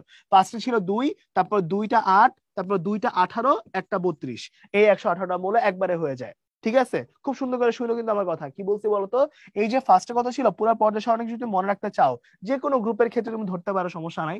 ফার্স্টে তুমি কত যোগ করবা, ধরো তুমি প্রথম মৌলটা জানো। হ্যাঁ, প্রথম মৌলটা জানলে কি করবা, প্রথমটার মধ্যে মানে যদি গ্রুপ 1 হয়, তাহলে সরি পর্যায় 1 হয়, তাহলে পর্যায় 1 থেকে পর্যায় 2তে আসতে হলে তোমাকে যোগ করতে হবে কত, 2। এবার বাকি পরপর দুইটার জন্য কত যোগ করতে হয় বলতো? 8 করে। ঠিক আছে, 8 করে যোগ করতে হয়। আর পরের দুটোর জন্য কত যোগ করতে হয়? 18 করে। তাহলে মনে রাখবা 1 থেকে 2 এ যেতে হলে 2 যোগ করতে হয়, 2 থেকে 3 এ 8, 3 থেকে 4 এও 8। এরপরে হচ্ছে কি 4 থেকে 5 এ 18, 5 থেকে 6 এও 18, আর এটা হচ্ছে 32। তাহলে তুমি যদি এইটুক জানো, কাজটা আমি তোমাকে একবার বুঝাই, তাহলে তুমি আরো ভালো ফিল করতে পারবা। ধরো তোমার কে বলছে যে তুমি হাইড্রোজ মানে তুমি হচ্ছে সামহাও তোমার পরীক্ষায় আসছে হচ্ছে সিজিয়াম, সিজিয়াম আসছে। ঠিক আছে, তো তুমি হচ্ছে জানো যে ভাই আচ্ছা ঠিক আছে সিজিয়ামটা গ্রুপ 1 এর মৌল, জানো এটা তুমি, কোনো সমস্যা নাই। এখন তুমি এইটুকু জানতে চাও যে ভাই তুমি সিকোয়েন্সটা জানো, কারণ আমরা সবাই মোটামুটি সিকোয়েন্সটা পারি যে আচ্ছা ঠিক আছে হাইড্রোজেন, তারপর হচ্ছে লিথিয়াম, সোডিয়াম, পটাশিয়াম, তারপর কি রুবিডিয়াম, সিজিয়াম, একটু ফ্রন্সিয়াম পর্যন্ত গেছে। কিন্তু তুমি ইলেকট্রন সংখ্যা জানো না, জানো? জানো না। তখন আমার এই জিনিসটা খুব কাজে দেয় যে ভাই আমি তো আর কিছু না পারি, সোডিয়ামেরটা তো পারি, তাই না? এটা কিন্তু আমি তুমি সবাই পারি। আমি তুমি সোডিয়ামেরটা পারি, বাট সিজিয়ামেরটা কিন্তু পারি না, ঠিক না? ওইখানেই হচ্ছে ম্যাজিক নাম্বারটা সবচেয়ে জোস ব্যাপার স্যাপার চলে আসে। তুমি এটুকু আগে চিন্তা করবা যে আমি যে সোডিয়ামের ইলেকট্রন বিন্যাসটা জানি, ওইটা আলটিমেটলি কোন পর্যায়ে আছে। তুমি ভালো করে চিন্তা করে দেখো কোন পর্যায়ে আছে। ও কিন্তু থার্ড পর্যায়ে আছে। ঠিক আছে, তাহলে এখন আমি কি বলছিলাম বলতো? এখন আমি এটা জানি যে সোডিয়াম, তারপর কি আসে পটাশিয়াম, তারপর রুবিডিয়াম, তারপর আসে সিজিয়াম, রাইট? এখন তুমি ইলেকট্রন সংখ্যা জানো না সিজিয়ামের, মনে নাই তোমার এক্সাম হলে, তুমি কি করবা? তুমি সোডিয়াম থেকেই কাজ করবা। তুমি সোডিয়াম থেকে কি জানো যে পর্যায় 3 এ আছে। কি বলছিলাম? 3 থেকে 4 এ যাইতে হলে কত যোগ করতে হয়? 8 যোগ করতে হয়। তাহলে বলো পটাশিয়ামে আসছে ওটা কত? 19। এবার আমি তুমি কি জানো যে এবার 4 থেকে 5 বা 6 যেতে হলে কিন্তু এবার 8 না, এবার কত? 18। প্রথমটা 2, পরের দুইটা 8, পরেরটা 18, পরেরটা কত? 32। বই রঙে 2, তারপর দুইটা 8, দুইটা 18, একটা 32। সাবধান, হ্যাঁ। তাহলে এবার দেখো তো ভাই কি হচ্ছে। তাহলে পটাশিয়ামে আসলা, পরেরটা যেতে কত যোগ করবা? 18 যোগ করবা। তাহলে 19 এ 18 কত হয়? 37। তাহলে চলে আসলাম রুবিডিয়ামে, আরেকবার 18 যোগ করলে কত হয়? এই যে 55। তো তখন কিন্তু তুমি এভাবে মনে না থাকলেও বের করে ফেলতে পারবা। আমি এটা বোঝানোর চেষ্টা করতেছি ভাইয়া, যে তুমি যদি হচ্ছে শুধুমাত্র প্রথম পোর্শনটুকু মানে এই ম্যাজিক নাম্বার সবচেয়ে বড় ফোকাসটা হচ্ছে, তুমি যদি হচ্ছে একদম প্রথম থেকে এই পর্যন্ত কাজ করো, তাহলে ব্যাপারগুলো কিন্তু খুব জোস হয়ে যায়। ঠিক আছে, সো ম্যাজিক নাম্বারটা একটু ভালো করে পড়ার চেষ্টা করবা। তাহলে এক্সাম হলে অনেক আননোন জিনিসপাতি আসলেও তুমি জাস্ট যদি গ্রুপটা প্রেডিক্ট করতে পারো তাহলেই করতে পারবা। ঠিক আছে, যেমন ধরো ব্রোমিন টাইপের কিছু একটা আসছে, তো তুমি তো ক্লোরিন তো পারো, তাই না? তো ক্লোরিনের পরে তুমি কিন্তু ইজিলি বের করতে পারবা যে ভাই পরটা হয়ে গেলে হয়ে যাবে। ঠিক আছে, তো একটু সাবধান, ওকে? আচ্ছা, তো এখন পরেরটার মধ্যে আমরা একটু চলে আসি। তো 9-10 পড়াশোনাতে কিছু চলে আসবো, তো একটু বলে দেই কি হয়েছে এখানে। দেখো যে আলটিমেটলি আমরা যখন কাজ করতেছি, যদি হচ্ছে আমার এস এর ভিতরে ইলেকট্রন যায়, তাহলে সর্বশেষ ইলেকট্রন এস এ যাওয়া মানে কি বলতো? ওটা হচ্ছে আমার তার গ্রুপ নাম্বার। যেমন S1 যদি হয় তাহলে ওটাকে আমরা কি বলি? ওটাকে আমরা বলি হচ্ছে গ্রুপ 1। যদি S2 হয় তাহলে আমরা বলি গ্রুপ 2। ওকে, পরবর্তীতে এখানের মধ্যে পি ব্লক মৌল আছে। এখানের মধ্যে কি হয়েছে একটু দেখো। পি ব্লক মৌলের ভিতরে পি এর যে ইলেকট্রন সংখ্যাটা আছে সেই সংখ্যার উপর বেস করতে হয়, তার সাথে এস এরটা যোগ, তার সাথে কত? 10 যোগ করতে হয়, রাইট? তো নাইট্রোজেনের ক্ষেত্রে আমরা সবাই জানি, আমরা এই কাজটাই করছি। পরেরটার মধ্যে কি হয়েছে? ডি ব্লক মৌল নিয়ে আমরা সবাই জানি যে ইলেকট্রন আগে কোথায় যায়? ইলেকট্রন আগে কিন্তু হচ্ছে 4s এ যায়, তারপর কিন্তু 3d তে যায়। ওই যে n+l এর ভ্যালুর কথাবার্তা, n+l এর ভ্যালু এখানে 4 ছিল, এখানে n+l এর ভ্যালু কত ছিল? 5। সো আমার 4 আর 5 এর ভিতরে কিন্তু অবশ্যই আমার ছোটটার ভিতরে আগে যায়, তারপরে 5 এ যায়। ঠিক আছে, তো আগে ডি তে যাইতে হইলে সবসময় এস হয়ে যাইতে হয়, এই জন্য ডিও আছে, এখানে এসও আছে। এইদিকে এফ ব্লক মৌলের ব্যাপারটা সবচেয়ে সহজ, কারণ এফ ব্লক মৌল কিন্তু কত হবে? পর্যায় 6 এর আমার আলটিমেটলি গ্রুপ 3 এর মধ্যেই করবে। ওই যে ল্যান্থানাম আর একটা নামের ভিতরে প্রথম মানে ওই সাইডে মোট 3টা বাদ দিলে বাকি 27টা কিন্তু এই পর্যায়ের মধ্যে পড়বে। ঠিক আছে, তো এখন এই সাইডে পর্যায়ের যে ব্যাপারটা সেটা কিন্তু ফিক্সড, যে আমার এন এর সর্বোচ্চ ভ্যালু নিয়ে কাজ করতেছি। তাহলে আমি এখানে এটা বলতে চাচ্ছি যে সবসময় এন মানে কিন্তু কি? এন মানে কিন্তু হচ্ছে কোন একটা মৌলের শেল। ঠিক আছে, ওই শেল নিয়ে কাজ করতে হয়। তো এন এর শেলের ব্যাপারটা নিয়ে কাজ করতে হবে। তো সর্বোচ্চ যে শেলটা থাকবে সেটাই কি হবে? সেটাই কিন্তু আলটিমেটলি তার যোগের ব্যাপারটা হয়ে যাবে। ওকে, তার পর্যায়ের ব্যাপারটা হয়ে যাবে। তো এখন খেয়াল করো ভাই, আমি কিছু এক্সাম্পল তোমাদের করাতে চাই যেগুলো তোমরা হচ্ছে আগে করে আসছো, বাট স্টিল একটু জাস্ট জানায় রাখা, মনে করায় দেওয়ার জন্য। তো শুরুতে একটু দেখি, আমরা কাজ করতেছি হচ্ছে নাইট্রোজেনকে নিয়ে। তাহলে কত হয় নাইট্রোজেন? দেখো 1s2, 2s2, 2p3। তাহলে এবার বলতো ভাই ওর গ্রুপ আর পিরিয়ড কত হচ্ছে? গ্রুপ কত দেখেন, এখানে পি তে গেছে, তাই পি এর 3টা প্লাস এস এর 2টা প্লাস কত? 10। তাহলে মোট কত হয়ে যায়? 15। রাইট? আর এখানে সর্বোচ্চ শেল কত? সর্বোচ্চ শেল কিন্তু হচ্ছে আলটিমেটলি 2, সো পিরিয়ড 2 চলে আসবে, রাইট? আবার একটু চিন্তা করে দেখেন, আমি এখানে কাজ করতেছি ক্রোমিয়ামকে নিয়ে। ক্রোমিয়ামের মধ্যে কি হয়েছে দেখেন তো, এখানে ultimately 1s2 2s2 2p6 3s2 3p6, আর এরপরে কত হয় বলেন তো? এখানে কিন্তু ব্যতিক্রমী ইলেকট্রন বিন্যাস মনে আছে না সবার, যে আগে কিন্তু কি হবে আমার 3d5 4s1 হয়ে যাবে, কারণ কি ওই যে d5 আর d10টা কি বলেন তো, d5 এবং d10টা হচ্ছে আমার সবচেয়ে বেশি স্টেবল, সো এই জন্য 4s1 4s2 না হয় 4s1 হয় আর d5 হয়ে যায়। হ্যাঁ, তো এরকম মাথায় রাখবেন, ইলেকট্রন বিন্যাসটা একবার দেখাই দিলাম। তো এখন আমি এটা বলতে যাচ্ছি ডি আর এস, তাহলে ইলেকট্রন লাস্টেরটা কোথায় গেছে? আমি কিন্তু আগের পেজেও একবার বলে আসছি, এটা দেখেন নিচে কিন্তু এটা বলছিলাম 4s আর 3d এর ভিতরে ইলেকট্রন কিন্তু আগে কোথায় যায়? আগে 4s 3d লাস্টে। তো এখন অবশ্যই মনে রাখতে হবে যে এখানে কিন্তু ডি যেটা পোরশন আছে সেটা কিন্তু ডি তে গেছে, লাস্ট ইলেকট্রন ডি তে গেছে। তো অবশ্যই রুলটা কি হবে বলেন তো, গ্রুপের যে রুলটা সেটা হবে হচ্ছে ডি এর ইলেকট্রন প্লাস এস এর ইলেকট্রন মানে 5 আর 1 যোগ করলে কত হয়? 6। অপরদিকে পিরিয়ড কত? সর্বোচ্চ শেল মানে কত? 4। ওকে, আবার একটু ফোকাস করো ভাইয়া, যদি হচ্ছে তুমি এখানে কপারকে নিয়ে কাজ করো, সেকেন্ড আমার হচ্ছে এরকম আছে, এবং এখানে লাস্টে কি আসে একটু চিন্তা করে দেখেন তো, 3d10 4s1 এরকম আসে, তাহলে 10 আর 1 যোগ করছি, তাহলে এখন 10 আর 1 যোগ করলে গ্রুপ নাম্বার কত হয়ে যায়? 10 আর 1 যোগ করলে 11 হয়ে যায়। আর এখানে পিরিয়ডটা কত? পিরিয়ডটা হয়ে গেছে 4, 4 নাম্বার পিরিয়ড হয়ে গেছে। ঠিক আছে, তো এখন এই 4 নাম্বার পিরিয়ড কেন? কারণ সর্বোচ্চ শেল 4 ছিল, রাইট? আর এখানের ভিতরে যখন তুমি কাজ করতেছো খুব ক্লিয়ারলি একটু বুঝবা আমার কথা, যে এখানটার ভিতরে এখন যদি আমি কোয়েশ্চেন করি, যে আমাকে ধরো কোয়েশ্চেন করছে ক্যালসিয়াম নিয়ে, ক্যালসিয়াম, তাহলে কি হবে? তুমি আগে 1s2 2s2 করে পুরোটা লিখবা, হ্যাঁ, লিখলে লিখলে কি হবে লাস্টে গিয়ে তুমি দেখবা যেখানে 3p6 টাইপের কিছু একটা আসছে, আর এখানে লাস্টে আসবে 4s2। তাহলে বলতো ভাই 4s2 যদি আসে তাহলে গ্রুপ আর পর্যায়ে কত কত হচ্ছে? গ্রুপ হয়ে যাচ্ছে হচ্ছে 2, কারণ এস এর ভিতরে একটা ইলেকট্রন মানে কত বলতো? একটা ইলেকট্রন মানে হচ্ছে আলটিমেটলি আমার কত? আমার হচ্ছে একটা ইলেকট্রন মানে গ্রুপ 1, আর দুইটা ইলেকট্রন মানে কত? গ্রুপ 2। তাহলে এখন যদি হচ্ছে সর্বোচ্চ শেল হচ্ছে 4 হয়, তাহলে এটা হয়ে যাবে কত? পিরিয়ড 4। সহজ হিসাব, ঠিক আছে? তো এই হচ্ছে আমাদের একদম 9-10 এর বেসিক যে পড়াশোনা ছিল সেই বেসিক পড়াশোনাটা। এখন এছাড়াও এখানে সবচেয়ে ইম্পর্টেন্ট কথা দুইটা, এক হচ্ছে এই যে ক্রোমিয়াম আর কপার আছে না, মানে তোমরা ছোটবেলা থেকে হয়তো পড়ে আসছো, বাট এখনো অ্যাডমিশনে সবচেয়ে বেশি আসা টপিক গুলোর মধ্যে একটা হচ্ছে এই ক্রোমিয়াম এবং কপারের গ্রুপ এবং পর্যায় এবং তাদের ইলেকট্রন বিন্যাস। ঠিক আছে, তো এটা খুব ভালো করে পারতে হবে ভাই, যদি ভালো করে না পারো তাহলে খুব গ্যাঞ্জাম হয়ে যাবে, কথা বুঝতে পারছি? তো এখন যদি আমরা একটু সামনের দিকে যাই, তাহলে আমরা কি দেখবো দেখো, আমরা তখন দেখবো যে এখন কিছু কোয়েশ্চেন চলে আসছে আমাদের কাছে, তাহলে আমরা একদম ক্লিয়ার কাট কিছু কোয়েশ্চেন সলভ করতে চাই। তো এখন দেখি আমরা এখানে কি হয়েছে বলো। এখানের মধ্যে আর্গন পর্যন্ত একটু বিন্যাস আছে, তারপর এখানে কি হয়েছে, তারপর এখানের মধ্যে হচ্ছে 4d1 5s2 এরকম টাইপের কিছু করে চলে আসছে। এখন এই ইলেকট্রন বিন্যাস বিশিষ্ট মৌল যেটা আছে সে মৌলটা কোন শ্রেণীভুক্ত বলা হয়েছে? এখন দেখো তো ভাই, এখানটার ভিতরে এই যে পোর্শনটুকু আছে 5s2 4d1, এখন এখানের মধ্যে একটু বলো তো ভাই এরকম কোনটায় আগে গেছে, 5s এ নাকি 4d তে? কম্পারিজন করে চিন্তা করে দেখো কি হইতে পারে। হ্যাঁ এক্স্যাক্টলি, এখানে যখন তুমি কাজ করতেছো খুব ক্লিয়ার কাট কথাবার্তা হইতেছে ভাই, যেখানে 4d এবং 5s করে দেখো, 4d এবং 5s, এখানে n প্লাস l এর ভ্যালুটা কত আসতেছে? 4 প্লাস 2 মানে হচ্ছে 6, আর এখানে n প্লাস l এর ভ্যালু কত বলতো? 5 প্লাস 0 মানে হচ্ছে 5। তাহলে এখন দেখো ভাই, যখন হচ্ছে কাজ করতে তাহলে অবশ্যই লাস্ট ইলেকট্রন 4d তে গেছে, আগে 5s পরে 4d, তাহলে 5s 4d যখনই হচ্ছে, তাহলে কোয়েশ্চেন হচ্ছে ভাইয়া যে ইলেকট্রন যদি 4d তে যায় তাহলে অবশ্যই ও কি ডি ব্লক এলিমেন্ট না?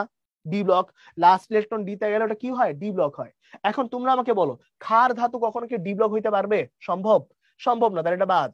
নিষ্ক্রিয় গ্যাস কি হইতে পারবে? পারবে না, কেন বলতো? কারণ ওদের কি লাগে লাস্টে? NS2 NP6 টাইপের জিনিসপাতি লাগে, 8টা হওয়া লাগে, এটা কি হইছে? হয় নাই, তাহলে এটাও বাদ। আবার বলতো তাহলে এখানে তাহলে দুইটা অপশন আছে, অবস্থান্তর অন্ত অবস্থান্তর। এখন তোমাদের একটা ছোট্ট কথা শিখাই, মনে রাখবা সব সময় যে অবস্থান্তর মৌলের পার্ট হচ্ছে ডি ব্লক মৌলের মধ্যে থাকে, আর আন্ত অবস্থান্তর যে পার্টটা এটা থাকে হচ্ছে এফ ব্লক মৌলের ভিতরে। এবার তোমরা আমাকে অ্যান্সার দাও যে হচ্ছে ভাই এখানের মধ্যে আমরা ওকে কোন ব্লক মৌল হিসেবে পাইছি, ডি নাকি এফ? দেখে বলো একটু, যে অবশ্যই ডি ব্লক মৌল হিসেবে পাইছি। কারণ কি দেখো তো, কারণ হচ্ছে এখানে লাস্টে কিন্তু ইলেকট্রন 5s এ যায় নাই, ও লাস্ট ইলেকট্রন কিন্তু 4d তে গেছে। ঠিক আছে, তো যেহেতু এটা একটা ডি ব্লক এলিমেন্ট, তো অবশ্যই অ্যান্সার কত হয়ে যাবে? অবস্থান্তর মৌল হয়ে যাবে। ঠিক আছে, ইজি জিনিস না একদম। তো ঠান্ডা মাথায় চিন্তা করতে হবে, আগের পেজে তুমি যে ইলেকট্রোবিন্যাস পড়ছো, আগেরবারের মতো পিরিয়ড গ্রুপ চাইছিল, এখন তো ঘুরাই দিছে, আর কিন্তু কোনো কাহিনী নাই, ঠিক আছে। ওকে, তারপরটার মধ্যে কি বলছে দেখছো, এই যে ক্রোমিয়াম বলছিলাম একটু আগে সবচেয়ে বেশি আসে এটাই। ক্রোমিয়ামের সঠিক ইলেকট্রোবিন্যাস কোনটি? তাহলে ক্রোমিয়াম জল লাস্ট কত লাগে বলো তো, মাত্রই পড়ে আসছো, যেখানে কত লাগবে 3d5 4s1। তাহলে বলো 3d5 4s1 কোথায় আছে? তাহলে সুন্দর করে করে ফেলে, খুঁজে ফেলে কোথায় আছে। প্রথমটার মধ্যে নাই, এটা বাদ। তারপরটার মধ্যে কত আছে? এইটা, তাহলে এটা হয়ে যাবে আমাদের অ্যান্সার, ঠিক আছে। তো এই আর কি আমাদের অবস্থা, দেখছো অলরেডি কিন্তু আমাদের কোয়েশ্চেন গুলো চলে আসতেছে, ঠিক আছে। তো এখন যদি আমরা একটু সামনের দিকে যাই, তাহলে এখন আমরা আরো কিছু মৌলের ইলেকট্রোবিন্যাস থেকে জিনিসপাতি করব। সেটা হচ্ছে কোন নিষ্ক্রিয় গ্যাসটি পি ব্লক মৌল নয়। এখন পি ব্লক মৌল মানে কি বলতো, যে আমার যে লাস্ট ইলেকট্রনটা আছে, ওই লাস্ট ইলেকট্রনটা পি তে প্রবেশ করছে। যদি লাস্ট ইলেকট্রনটা পি তে প্রবেশ করে, তাকে আমরা কি বলি? পি ব্লক মৌল বলি। তাহলে এখন কোশ্চেন করছে কোনটার মধ্যে নাই। তাহলে আসো আগে ইলেকট্রোবিন্যাসটা করে ফেলি। দেখো এখানে শুরুতে কি ছিল, এটা 1s2, এই নিয়ন কত 1s2 2s2 2p6। এখানে কত আর্গনের জন্য 1s2 2s2 2p6 3s2 3p6, এরকম টাইপের কিছু একটা হয়েছে। আর এরপর হচ্ছে ক্রিপ্টনটা সেম ওয়েতেই আছে, লাস্টে 4s2 4p6 টাইপের কিছু একটা চলে আসবে, ঠিক আছে। আচ্ছা, এখন এখানেও লাস্টে 4s2 4p6 টাইপের কিছু একটা চলে আসবে। এখন আমি এটা বলতে চাচ্ছি ভাই, যে এখন দেখো এখানে প্রত্যেকটা লাস্টে কিন্তু পি তে গেছে, তাহলে এগুলা কিন্তু পি ব্লক, রাইট। তাহলে এই প্রত্যেকটাই কিন্তু হচ্ছে আলটিমেটলি পি ব্লকের ভিতরে পড়ে যাচ্ছে, কারণ লাস্ট ইলেকট্রন পি তে গেছে। কিন্তু হিলিয়াম যিনি আছেন, ওনার মধ্যে দেখো তো সুন্দর করে কিটা 1s2 তে থেমে গেছে না? থেমে গেছে কিন্তু। সো এই জন্য মনে রাখতে হবে এটা কিন্তু হচ্ছে গ্রুপ, আলটিমেটলি হচ্ছে গ্রুপ 2 এর ভিতরে অংশ। এবং লাস্ট ইলেকট্রন যেহেতু এস এ গেছে, এই জন্য ও কিন্তু কি হবে বলতো, ও কিন্তু হচ্ছে এস ব্লক মৌল হয়ে যাবে, ঠিক আছে। ও কিন্তু কোন ব্লক মৌল হয়ে যাবে? ও কিন্তু এস ব্লক মৌল হয়ে যাবে। তাহলে এটা হচ্ছে আমার এস ব্লক মৌলের একটা অংশ হিসেবে কাজ করবে, কারণ লাস্ট ইলেকট্রন এস এ গেছে। ওকে, ওকে নাইস। তাহলে এই পর্যন্ত গেল। এবার তাহলে হচ্ছে পরেরটার মধ্যে কি বলছে, যে আমাকে বলছে প্রথম ট্রানজিশন ধাতু আছে, যেটার ভিতরে একটা ধাতু থেকে প্রাপ্ত আয়ন হচ্ছে M3+। এবার এই M3+ আয়নের ইলেকট্রন বিন্যাসে 5টা 3D আছে, 5টা, ঠিক আছে, 3d5 আর কি, ঠিক আছে, এরকম আছে। তাহলে ওই সাবশেলে অবস্থিত। তাহলে এখন এখানে কি বলতে চাইছে, আয়নটি কি হইতে পারে। তাহলে এবার ঠান্ডা মাথায় আমরা মেটাল ধরে নিই। হ্যাঁ, যে একটা মেটাল, যে কোনো একটা মেটাল আছে, ওই মেটালটার ভিতরে M3+, এর ইলেকট্রন বিন্যাস হচ্ছে 3d5, এটা বলছে, ঠিক আছে। এই পর্যন্ত কথাটা বলা, যে আবার M3+ হইলে ওটা কত, ওটা হচ্ছে আমার 3d5 হয়। তাহলে এখন এই M3+ থেকে আমাকে কোন দিকে ব্যাখ্যা করতে হবে বলতো, এই দিক থেকে আমাকে চলে আসতে হবে মেটালের কেসটাতে। তাহলে +3 থেকে ধাতু অবস্থায় আনতে হবে। তাহলে বলতো ভাইয়া, এই +3 থেকে আমি যদি 3টা কোণ যোগ করে একে ধাতু বানায় দেই, তাহলে কি হবে, 3টা যোগ করতে হবে ইলেকট্রন। তাহলে 3d5, আগে ঠান্ডা মাথায় চিন্তা করো, হ্যাঁ, যখন তুমি কাজ করতেছো বারবার কিন্তু বলছি ইলেকট্রন আগে যাবে 4s এ, তারপর যাবে 3d তে, রাইট। এখন যখন তুমি ইলেকট্রন কনফিগারেশনটা করছো, আমি একটু ভালো করে ব্যাখ্যা করি এখানে, সেটা হচ্ছে এই পার্টটুকুর ভিতরে যখন 3d5টা হচ্ছে, তখন কিন্তু এখানে 4s টা 0 হয়ে আছে। কারণ কি, সর্ববহিস্থ শক্তি স্তর থেকে ইলেকট্রনটা চলে যায়। কিন্তু যখনই তুমি এখানে কি করতেছো, এখানে ভিতরে এই M3+ এর সাথে 3টা যোগ করে M বানাচ্ছ, তখন কিন্তু তোমার 3টা ইলেকট্রন চলে আসছে। তো যখন প্রবেশ করবে ইলেকট্রন, তখন কিন্তু আগে কই যাবে, আগে যাবে 4s এ, তারপর কই যাবে, তারপর গিয়ে যাবে হচ্ছে 3d তে, রাইট। তাহলে এখন এখানে ভিতরে ছিল 4s0, তাহলে ওকে আগে ওই 4s টা ফুলফিল করতে হবে, তারপর 4s ফুলফিল করার পর বাকি কাজটা হবে, রাইট। তো এবার চলো এটা কাজ করি। তাহলে এখন সুন্দর করে যখন তুমি কম্পারিজনটা করতেছো, তখন এখানে 4s2 হয়ে যাবে। তাহলে তুমি এখানে ছিল 0, এখানে আনছো 2, তাহলে কয়টা ইলেকট্রন ইউজ করছো? 2টা। কিন্তু M3+ থেকে M হইতে কয়টা ইলেকট্রন লাগে? 3টা। তাহলে 2টা ইউজ করা শেষ, আরো একটা বাকি আছে না, ওটা কই যাবে? ওটা চলে যাবে হচ্ছে 3d তে। তাহলে 3d তে হচ্ছে 5টা ছিল, আরো একটা এক্সট্রা আসছে, তাহলে যোগ করলে কত হয়ে যাবে বলো তো? 3d6। তাহলে বলো 3d6 4s2 এটা কার? চিন্তা করে দেখো তো একটু, করো করো আমার সাথে, তাহলে ভালো হয়ে যাবে।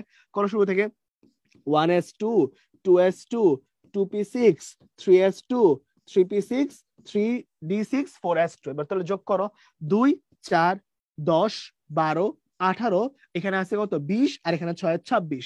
তাহলে এই মোট 26টা ইলেকট্রন জানি কার আসে বলতো? কার আসে 26টা বলো? অবশ্যই 26টা ইলেকট্রন হচ্ছে ফেরামের, তাই না? তাহলে ফেরামের আয়নটা কি হবে? Fe3+। এটা নিয়ে কাজ করতে বলছে, ঠিক আছে? খুবই সহজ একটা জিনিস, ঠান্ডা মাথায় একটু চিন্তা করবা তাহলে কিন্তু হয়ে যায়, ঠিক আছে? শুধু ঠান্ডা মাথায় চিন্তা করে একটু করলে ভালো হয়। আর তোমাদেরকে একটা ছোট্ট কথা বলি, সবচেয়ে ভালো হয় যদি তোমরা এই যে মানে লাইক এই পর্যায়ে মানে হচ্ছে আলটিমেটলি এই ট্রানজিশন এলিমেন্ট যেগুলো আছে স্ক্যান্ডিনিয়াম থেকে জিঙ্ক পর্যন্ত, এগুলার আয়নের ইলেকট্রন বিন্যাস যদি তুমি আরো আগের থেকে বাসায় করে ফেলতে পারো তাহলে অনেক ভালো হয়। যেমন ধরো তোমাকে কেউ একজন বলছে যে আমার এখানে M3+ আয়ন আছে, এখানে 3D0 বলছে, 3D0 ধরো তোমাকে বলে দিছে যে M3+ হলে 3D0 হয়, তাহলে ওটা কে? তখন কিন্তু ওটা স্ক্যান্ডিনিয়াম লিখিয়ে দিচ্ছি এগুলা, যে এই স্ক্যান্ডিনিয়াম প্লাস যদি হয় তখন কিন্তু ওর 3D0 হয়ে যায়। বা এখানে যখন তুমি কাজ করছো ওর কিন্তু 3D5 হয়েছে। বা তুমি যখন এখানে MM3+ নিয়ে কাজ করতেছো ওর কিন্তু একদম কত ছিল 25 ছিল, 3 বাদ দিছো, তো আলটিমেটলি কত হয়েছে? আলটিমেটলি 3D4 হয়ে গেছে। সো এই যে জিনিসগুলো আছে এই জিনিসগুলো কিন্তু তোমার আসলে জানা একটু আসলে ইম্পর্টেন্ট। কেন ইম্পর্টেন্ট আমি বলতেছি একটু বুঝো, যে যখন তুমি এখানে কাজ করতেছো, ঠিক আছে, এখানে যখন তুমি কাজ করতেছো এটা খুবই খুবই ইম্পর্টেন্ট। এই জন্য একটু দাঁড়াও, এখানে Mn ছিল, এই Mn এর ভিতরে হচ্ছে কি আসে? Mn এর ভিতরে হচ্ছে ম্যাঙ্গানিজের ভিতরে 3D6 3D5 4s2 এরকম ছিল। তাহলে যদি 3টা বাদ দেই তাহলে ঠিক আছে, হ্যাঁ এরকমই আসছে। ওকে, তাহলে এখন যখন তুমি কাজ করতেছো এই পার্টটুকুর ভিতরে কি হয়েছে? এই পার্টটুকুর ভিতরে ক্রোমিয়াম 3+ চলে আসছে। তো তোমরা জানো নর্মালি কি হয় 3D5 4s1 হয়, 3টা বাদ দিছো তাহলে কত হয়ে যাবে? 3D3 হয়ে যাবে। সো আলটিমেটলি কিন্তু হচ্ছে এখানেও 3D3 পাওয়া যাচ্ছে। আমি এটা বলতে চাচ্ছি যে এই যে স্ক্যান্ডিনিয়াম থেকে জিঙ্ক পর্যন্ত তোমাদের যদি একদম সরাসরি এরকম মনোযোগ দিয়ে আগে থেকে জানা থাকে যে ডি তে কতগুলো ইলেকট্রন আছে, তাহলে চিন্তা করো তোমাকে যদি ডাইরেক্টলি বলে এখানে কি 3D5 আছে, তাহলে তুমি কি ডাইরেক্ট বুঝবা না যে 3+3D5 কখন হয়? যখন এটা কত, যখন এটা হচ্ছে Fe3+ দিয়ে কাজ করতেছে, তাই না? বা তুমি যদি বলে দেয় যে এটা 3D0, তাহলে তখন কি বুঝবা বলো তো? তখন এটা হচ্ছে এরকম ভাবে স্ক্যান্ডিনিয়াম হয়ে গেছে। তো আমার কাছে মনে হয় এগুলো একটু তোমাদের আগে থেকে শিখে ফেলা উচিত, তোমাদের জন্য একটু ভালো হয় আর কি। হ্যাঁ, কারণ এক্সাম হলে কিন্তু মেইন খেলাটা টাইমের, বিশেষ করে MCQ টাইপের যেগুলো এক্সাম থাকবে ওইগুলা মেইন খেলা কিন্তু সবসময় টাইমের বেসিসে হবে। ওকে, সো একটু সাবধানে মনে করে রেখো, যত টাইম বাঁচাইতে পারো তত অন্য কোশ্চেন তোমার টিকার পসিবিলিটি বেড়ে যাবে। কথা বুঝো নাই? ওকে, চলো তাহলে এবার সামনের দিকে একটু যাই। এই কোশ্চেনটা একদমই সহজ জিনিস, এখানে অরাম নিয়ে কাজ কারবার করতে হচ্ছে। এখন একটু ঠান্ডা মাথায় আগে একটু চিন্তা করো, হ্যাঁ সেটা হচ্ছে কি? সেটা হচ্ছে এই যে অরাম নিয়ে যখন তুমি কাজ টাজ করতেছো সেটা কি? সেটা হচ্ছে আমাদের স্বর্ণ। এখন এই যে স্বর্ণটা আছে এই স্বর্ণ নিয়ে আমরা একটু ডিটেলসে কথাবার্তা বলতে চাই। তার আগে একটু ঠান্ডা মাথা আমাকে বলো তো ভাই, এই যে অরাম নিয়ে চিন্তা ভাবনা যখন করবো তখন সবচেয়ে ইম্পর্টেন্ট কি হয়ে যাবে বলতো? তার ইলেকট্রন বিন্যাস। এখন ইলেকট্রন বিন্যাস নিয়ে যখন তুমি কাজ করবা একটু চিন্তা করে দেখো, লাস্ট ইলেকট্রন যদি এস এ যায় তাকে বলি এস ব্লক, পি তে গেলে পি ব্লক, ডি তে গেলে ডি ব্লক, এফ এ গেলে এফ ব্লক, তাই না? এখন দেখো ভাই, তোমার জাস্ট ইলেকট্রন বিন্যাসের একদম বেসটাই যদি হচ্ছে জানা থাকে তাহলে কিন্তু এগুলো তোমার জন্য খুব আহামরি কোনো কোয়েশ্চেন না। কারণ দেখো ভাই, এই পার্টটুকুর ভিতরে যখন তুমি কাজ করতেছো তখন তোমার কি লাগতেছে? তখন তোমার জাস্ট এইটুকু লাগতেছে যে আলটিমেটলি কোন জায়গায় গিয়ে পুরো জিনিসটা শেষ হয়েছে, তাহলে এই কাজটা শেষ। ঠিক আছে, যেমন এখানে অরামের ইলেকট্রন বিন্যাসকে নিয়ে যখন তুমি কাজ করবা তখন ওর লাস্টে কি আসবে? ওর লাস্টে তুমি যখন কাজ করবা তখন আসবে হচ্ছে 4F14, এখানে চলে আসবে 5D10, আর এখানে চলে আসবে 6S1, এরকম চলে আসবে। তাহলে যখনই হচ্ছে এরকম চলে আসতেছে তখন খুবই ঠান্ডা মাথায় একটু জানতে হবে যে আমরা আসলে ঠিকঠাক মতো সবকিছু অ্যাপ্লাই করতে পারি কিনা। কারণ দেখো, এটা কিন্তু ইলেকট্রন বিন্যাস দেখে তুমি বুঝতেছো এটা কিন্তু অনেকটাই হচ্ছে ওই কপারের বেসের মতো কাজ করতেছে, তাই না? কপারের যে গ্রুপটা আছে ওটার মতো এটা। এখন খুবই ঠান্ডা মাথায় একটু চিন্তা করো, আমাকে বলো ইলেকট্রন কি আগে 4F এ যায়, নাকি আগে 5D তে যায়, নাকি আগে 6S এ যায়? কোনটাতে আগে যায়? ঠান্ডা মাথায় চিন্তা করো একটু। যেখানে 4F এর ভিতরে N+L এর ভ্যালুটা কত? 4+3 মানে হচ্ছে 7। এখানে যখন তুমি কাজ করতেছো N+L এর ভ্যালু কত বলতো? 5+2 মানে হচ্ছে 7। আর এখানের মধ্যে কাজ করতেছো N+L এর ভ্যালু কত? 6+0 তার মানে হচ্ছে 6। তাহলে এবার ঠান্ডা মাথায় চিন্তা করো কোনটা কোনটা হচ্ছে। তাহলে এখন সবার আগে যাবে কোথায়? 6S এ। তাহলে 6S এ চলে গেল সবার আগে। তারপর কোনটায় যায় বলতো? তারপর এই দুটা ভ্যালু হয়ে গেছে সেম, তো দেখতে হবে কার ভ্যালু লোয়ার। এন এর ভ্যালু লোয়ার কোন জায়গায় একটু চিন্তা করে দেখো তো। এন এর ভ্যালু লোয়ার হচ্ছে আমার আলটিমেটলি 4f এর ভিতরে, সো এখানে হবে হচ্ছে 4f, আর সবার লাস্টে কি হবে, সবার লাস্টে এখানে চলে আসবে হচ্ছে 5d, সো এখানে কিন্তু ডি ব্লক এলিমেন্ট চলে আসতেছে, রাইট? তো এখন যেহেতু লাস্ট ইলেকট্রনটা কোথায় চলে আসছে, ডি তে চলে আসছে, তাহলে এটাকে আমরা কি বলবো, ডি ব্লক এলিমেন্ট বলবো। সো অ্যান্সার কোনটা হবে বলেন তো, অ্যান্সার হবে এখানে ডি ব্লক মৌল। ঠিক আছে, সুন্দর করে আমরা ডি ব্লক মৌল নিয়ে কাজ করে ফেলছি। ওকে, সো এখন এই যে ইলেকট্রন বিন্যাসটা যদি তোমার জানা না থাকে, তাহলে তুমি কখনো কি ব্যাপারটা বের করতে পারবা? পারবা, কিন্তু কিভাবে বের করতে পারবা, ওই যে ম্যাজিক নাম্বার। ঠিক আছে, তুমি যে সিম্পলি যদি কপারেরটা জানো, তোমার খালি এইটুকু জানা লাগতেছে যে কপারের গ্রুপের মধ্যে ও আছে। ঠিক আছে, তারপর খালি যোগ করে বের করে ফেলবা। ওই যে পরিচিত নামগুলো একটু মনে রাখতে বলছিলাম। ঠিক আছে, কে কোন গ্রুপে কাজ করতেছে ওটা যদি বের করতে পারো, তাহলে ব্যাপারটা ইজি হয়ে যায়। কথা ক্লিয়ার? ওকে, তাহলে চলো আমরা যদি একটু সামনের দিকে মুভ করি, তাহলে কি আছে, এবার আমরা হচ্ছে আধুনিকটা তো পড়ছি, এবার ওই যে বলছিলাম পুরাতন গুলা পড়তে হবে, কারণ ডিও বা অন্য যে ভার্সিটি গুলো আছে ওইগুলাতে কিন্তু পুরাতনটা অনুযায়ী হচ্ছে অনেক জায়গায় অনেক কোয়েশ্চেন হয়। তো আমরা এবার ওটা নিয়ে একটু কাজ করতে চাই। ঠিক আছে, তো এখানে কি বলছে একটু দেখো, মনে রাখবা পুরাতন নিয়মের দুইটা সেকশন আছে, সেগমেন্ট আছে দুইটা। একটা হচ্ছে তোমাকে রোমান যে হচ্ছে লেটার গুলা আছে, সে রোমান লেটার গুলা ইউজ করতে হবে ফার্স্ট কেস। আর সেকেন্ড হচ্ছে ওর সাথে কিছু সাব গ্রুপ নিয়ে কাজ করতে হবে, সাব গ্রুপ নামে একটা সেগমেন্টেশন আছে, ওইটা নিয়ে একটু কাজ করতে হবে। তাহলে কোয়েশ্চেন হচ্ছে ভাইয়া এই জিনিসগুলো আসলে কি করতে হবে, কেন করতে হয়, একটু বুঝায় বলি। তো পুরাতন সময় ব্যাপারগুলো অনেক সহজ ছিল। উনারা বলছিলেন যে আমরা এত প্যারার মধ্যে যাবই না, খালি হচ্ছে কিছু যোগ বিয়োগ করবো, কাজ শেষ। এখন উনাদের কাহিনী ছিল এরকম যে লাস্ট ইলেকট্রন যেটা আছে, এই লাস্ট ইলেকট্রনটা যদি হচ্ছে এস অথবা পি তে যায়, তাহলে ওটাকে আমরা বলি এ সাব গ্রুপ। আর যদি লাস্ট ইলেকট্রনটা যদি হচ্ছে ডি অথবা এফ এ যায়, তাহলে তাকে বলি বি সাব গ্রুপ। এটা ছিল ওদের একদম একদম ক্লিয়ার বেস। এখন এই যে বেসটা আছে এটার উপর কাজ করে আমি কি করতেছি, খালি যোগ করতেছি। আধুনিক পর্যায়ে যেটা ওয়ান, এটা এখন পুরাতন সময় ছিল 1a, যেটা ছিল 2 সেটা কত 2a, কারণ কি S1 হইলে একটা, তাই হচ্ছে এ সাব গ্রুপ, S2 হইলে কত 2a। আর এখানে যখন তুমি কাজ করতেছি যে বি সাব গ্রুপ চলে আসছে, তখন তুমি বুঝবা যে এটা আসলে কোথায় চলে গেছে, এটা চলে গেছে হচ্ছে আলটিমেটলি ডি তে। ওই যে 4s1 3d1 এরকম টাইপের আছে না স্ক্যান্ডিনেভিয়ান ক্ষেত্রে বা ওইরকম কেসে আছে, তো যখনই হচ্ছে এরকম D1S2 এটা আসবে, তখন এটা কত হয়ে যাবে, এটা হয়ে যাবে 3b। ডি তে গেলে ওটা বি সাব গ্রুপ হয়ে যাবে। ঠিক আছে, সেম কথাবার্তা হচ্ছে এটার জন্য সবগুলো ক্ষেত্রে সেম। এখন একটু ছোট্ট কথা দিকে ফোকাস করো, যখন তুমি কাজ করছো তখন প্রত্যেকটা জায়গায় এই যে সংখ্যাটা যোগফলটা কিন্তু সবসময় বসছে এখানে, যোগফলটা বসছে এখানে, যোগফলটা বসছে এখানে। কিন্তু এই 8 9 আর 10, এই 8 9 আর 10 যখনই হচ্ছে ইলেকট্রনের যোগফল 8 9 আর 10 হয়ে যায়, এগুলাকে পুরাতন সময় অবস্থান্তর মৌল ধরে নেওয়া হয়েছিল। এই জন্য এই 8 9 10 কে ওরা একই নামে রাখছে, দেখছো 8b 8b 8b, খেয়াল করছো কিনা যে এই তিনটা কিন্তু নাম একই। সো 8 9 আর 10 জন্য আমার সবসময় পুরাতন নিয়মে গ্রুপ নাম্বার কিন্তু একই ছিল। ঠিক আছে, আর এই সেটটার মধ্যে আবার সেম ইস্যু হয়ে গেছে যে যখন 10-এর বেশি হয়ে যায়, তখন শুধুমাত্র এস এর ভ্যালুগুলো কাউন্ট হয়। মানে আমি তোমাকে বলি, ধরো তোমার কাছে মোট ইলেকট্রন D10S1 আছে, মানে সহজ কথায় বললে কপার আছে, বা ধরো তোমার কাছে জিঙ্ক আছে D10S2 আছে, তখন তুমি শুধুমাত্র এস এর ইলেকট্রন নাম্বারকে কাউন্ট করে দিলেই তোমার কি চলে আসবে, এই 1b 2b চলে আসবে। ঠিক আছে, বাকিগুলো আবারও সহজ, এগুলো হচ্ছে পি ব্লক মৌল, যে এখন যেটা 13 এখন ওটা 3a, 14 4a, এগুলো হচ্ছে রুলস ফলো করতে হয় আর কি। তো আমি তোমাদেরকে একটু হচ্ছে এক্সাম্পল দিতে চাই, তাহলে ব্যাপারটা আরেকটু ক্লিয়ার হবে আই গেস। তো চলো এখানে কাজ করি আমরা একটু। তো এখন এখানে আছে ধরো বেরিলিয়াম, বেরিলিয়াম একটু বিন্যাস কি 1s2 2s2, তাহলে লাস্ট গেছে 2 তে। তাহলে এবার কি বলছিলাম বলতো, এস আর পি এর ইলেকট্রন যোগ করতে হবে ফার্স্টে। সবসময় মনে রাখবা লাস্ট শেলের যে ইলেকট্রন, সেই শেলের ইলেকট্রন গুলো তোমরা যোগ করে দিবা। তাহলে বলো 2 আছে শুধুমাত্র, তাহলে লিখলাম রোমানে 2, লিখে ফেলছি 2। এবার লাস্ট ইলেকট্রন এস এ গেলে কোন সাব গ্রুপ হবে, যেহেতু এস এ গেছে তাহলে ওটা এ সাব গ্রুপ হবে। ঠিক আছে, আবার অ্যান্সার দেই। ধরো তোমার কাছে এখন নাইট্রোজেন আছে, এখানে আছে 1s2 2s2 2p3।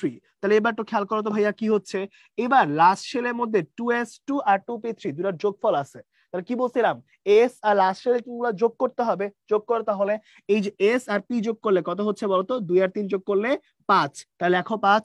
আর কি বলছিলাম, যেহেতু লাস্ট ইলেকট্রন এস বা পি তে গেছে, কোন sub group, a sub group, তাহলে এবার 5a বসায় দাও, কাজ শেষ। ঠিক আছে, খালি যোগ করবা আর বসাবা, কাহিনী খতম। হ্যাঁ, এবার তাহলে একটু সামনের দিকে যাই। তাহলে এখানে আবার কি হয়েছে, এই বেরিলিয়াম গেল, নাইট্রোজেন গেল। এখন যদি তুমি হচ্ছে এখানে সামনের দিকে যাও এবং এখানে যদি তুমি স্ক্যান্ডিনিয়াম নিয়ে কাজ করো, তাহলে তুমি এখানে দেখবা কি লাস্টে কি আসে, লাস্টে আসে 3d1 4s2। তাহলে আবারও যোগ করো, লাস্ট শেল গুলো যোগ করে ফেলো, লাস্টে দুটো যোগ করলে কত হয়, 2 আর 3 যোগ করলে কত হয়, 3 হয়ে, 2 আর 1 যোগ করলে কত হয়, 3 হয়ে যায়। কিন্তু এবার লাস্ট ইলেকট্রন কোথায় যায় বলতো, ডিতে যায় না। যেহেতু লাস্ট ইলেকট্রনটা ডিতে চলে গেছে, এই জন্য এটাকে কি বলবো আমরা, বি সাব গ্রুপ বলবো, তাই না? তারপর সুন্দর করে এখানে বি বসাই দিবা, কাজ শেষ। ঠিক আছে? বা তুমি যদি আবার একটু কাজ করতে চাও, তাহলে এবার ক্রোমিয়াম নিয়ে কাজ করো। ক্রোমিয়ামের মধ্যে লাস্টে কি আসে বলো তো, এখানে 3d5 4s1। তাহলে বলো এই 5 আর 1 যোগ করলে কত হয়ে যায় বলো তো, 6। আর ইলেকট্রন যেহেতু হচ্ছে কি হয়েছে আমার ডি তে গেছে, তো এটা কত সাব গ্রুপ হয়ে যাবে, এটা কিন্তু বি সাব গ্রুপ হয়ে যাবে। ঠিক আছে? আবার একটু কাজ করে দেখো, কি বলছিলাম যে ওই যে যোগফল 10 বেশি হয়ে গেলে কি হয়, চলো তাহলে এবার কাজ করি। এবার ধরো তোমার কাছে ফেরাম আছে, ফেরামের মধ্যে কি হয়েছে, 3d6 4s2 আসে লাস্টে, মানে আগের পোর্শন কিন্তু আছে। হ্যাঁ, বাই দ্য ওয়ে আগেই বলে রাখি যে আগের পোর্শনটুকু কিন্তু আছে, শুধুমাত্র হচ্ছে আমাদের কাজটা কি, আমাদের কাজটা হচ্ছে লাস্টের টুকু জানলে আমি করতে পারতেছি। তাহলে কি বলছিলাম, এখানে ধরো এটা আছে, এখানে নিকেল আছে, নিকেলের মধ্যে কত হয়েছে, 3d7 4s2। বা এখানে হচ্ছে সরি নিকেল এটা, আর এটা হচ্ছে কোবাল্ট, আর এখানে কত আছে, 3d8 4s2। এবার তুমি একটু যোগ করে দেখো ভাই, এখানে প্রত্যেকটার জন্য দেখো প্রথমটার জন্য যোগফল কত আসছে, এই 6 আর 2 যোগ করলে যোগফলটা আসবে হচ্ছে 8। 7 আর 2 যোগ করলে যোগফল কত আসবে, 9। এই 8 আর 2 যোগ করলে যোগফল কত আসবে, 10। আমি কিন্তু বলছিলাম যে এই ডিআরএস এর ইলেকট্রন যতই আসুক না কেন, তুমি যদি হচ্ছে সবগুলা যোগ করে যোগফল 8 9 10 পাও, সবগুলোর জন্য কিন্তু গ্রুপ নাম্বার একই। সেটা কত বলতো, সেটা হচ্ছে 8b। এই কথাটাই কিন্তু আমি আগের পেজে বলে আসছিলাম। ঠিক আছে? আর লাস্টে কি বলছিলাম, লাস্টে বলছিলাম এই যে কপারের ক্ষেত্রে যে এরকম কাজ করে তুমি এখানে 3d10 4s1 পাচ্ছ। বা ধরো তুমি এখানে কি পাচ্ছ, জিঙ্কের জন্য এখানে যখন কাজ করতেছি এখানে 3d10 4s2 পাচ্ছ। তাহলে এখানে কি হয়েছে, এখানে 3d10 আর 4s2 যদি 4s1 যদি থাকে জনগণ, তাহলে কি হবে, তাহলে এখানে হচ্ছে শুধুমাত্র যোগফলটা যেহেতু 10 + 1 করলে 11, মানে 10-এর বেশি হয়ে গেছে, তখন শুধুমাত্র এস এরটা কাউন্ট হয়। তাহলে এটা কত হবে বলতো, 1। বাট লাস্ট ইলেকট্রন কিন্তু আলটিমেটলি কই গেছে, ডি তে গেছে। তো কোন সাবগ্রুপ হবে, বি সাবগ্রুপ হবে। একইভাবে আবার করো, যে এই 10 আর 2 যোগ করলে কত হয়ে গেছে, 10 আর 2 যোগ করলে এখানে 12 হয়ে গেছে। তাহলে শুধুমাত্র কে কাউন্টে আসবে, এস এরটা। এই সেটটা কাউন্ট করলে এটা হয়ে যাবে 2। রোমান নাম্বার লেখার জন্য এই সেটটা কাউন্ট আসছে। কিন্তু লাস্ট ইলেকট্রন আলটিমেটলি কি 4s নাকি 3d, ভালো করে বুঝো। লাস্ট ইলেকট্রন কিন্তু স্টিল কই গেছে, স্টিল কিন্তু হচ্ছে আমার 4s হয়ে 3d তে গেছে। সো যেহেতু ডি ব্লক, তাহলে কোন সাবগ্রুপ হবে, বি সাবগ্রুপ। সো এখানে সুন্দর করে 2b লিখে দাও। ঠিক আছে? এটা কিন্তু 2b।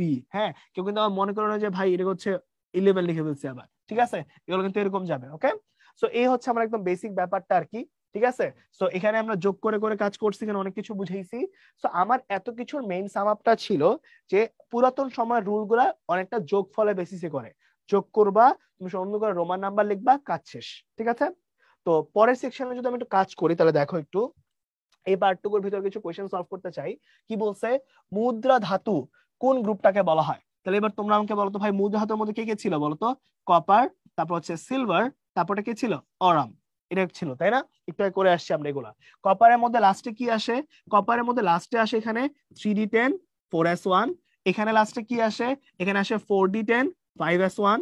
এখানে লাস্টে কি আসে, এখানে লাস্টে আসে 5d10 6s1, যেটা একটু আগে তোমরা করে আসছো। সো এখন তো খেয়াল করো ভাই, এগুলা ক্ষেত্রে যখন তুমি ফোকাস করতেছো, প্রত্যেকটা লাস্টে কি আসছে বলতো, এই যে D10 আর S1 চলে আসছে। তাহলে এবার তোমরা আমাকে বলো, প্রত্যেক ক্ষেত্রে তাহলে 10 আর 1 যোগ করলে যোগফল জানি কত হয়ে যাচ্ছে, 10 আর 1 যোগ করলে যোগফল 11 হয়ে যাচ্ছে। তাহলে শুধুমাত্র কোনটা কাউন্টে আসবে বলছিলাম বলতো, শুধু এস এর ইলেকট্রন দিয়ে আমরা কি করি বলতো, এই রোমান লেটারটা নিয়ে কাজ করি, রাইট? তাহলে বলো এস এর ইলেকট্রন কয়টা আছে এখানে, একটা। তাহলে এবার সুন্দর করে বসা হচ্ছে 1।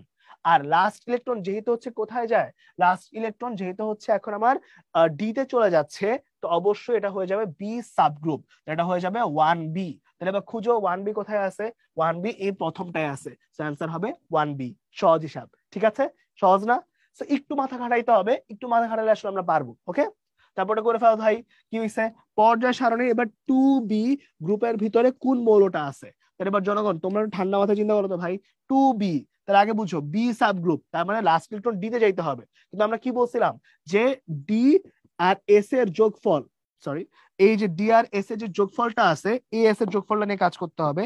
যদি ডি এবং এস এর যে যোগফলটা আছে, এই যোগফলটা যদি 11 হয়, 11 হয়, তাহলে তাকে আমরা কি বলি? তাহলে তাকে আমরা বলবো হচ্ছে 1b। আর যদি হচ্ছে এই যোগফলটাই 2 হয়, 12 হয়, তাহলে কত নিব?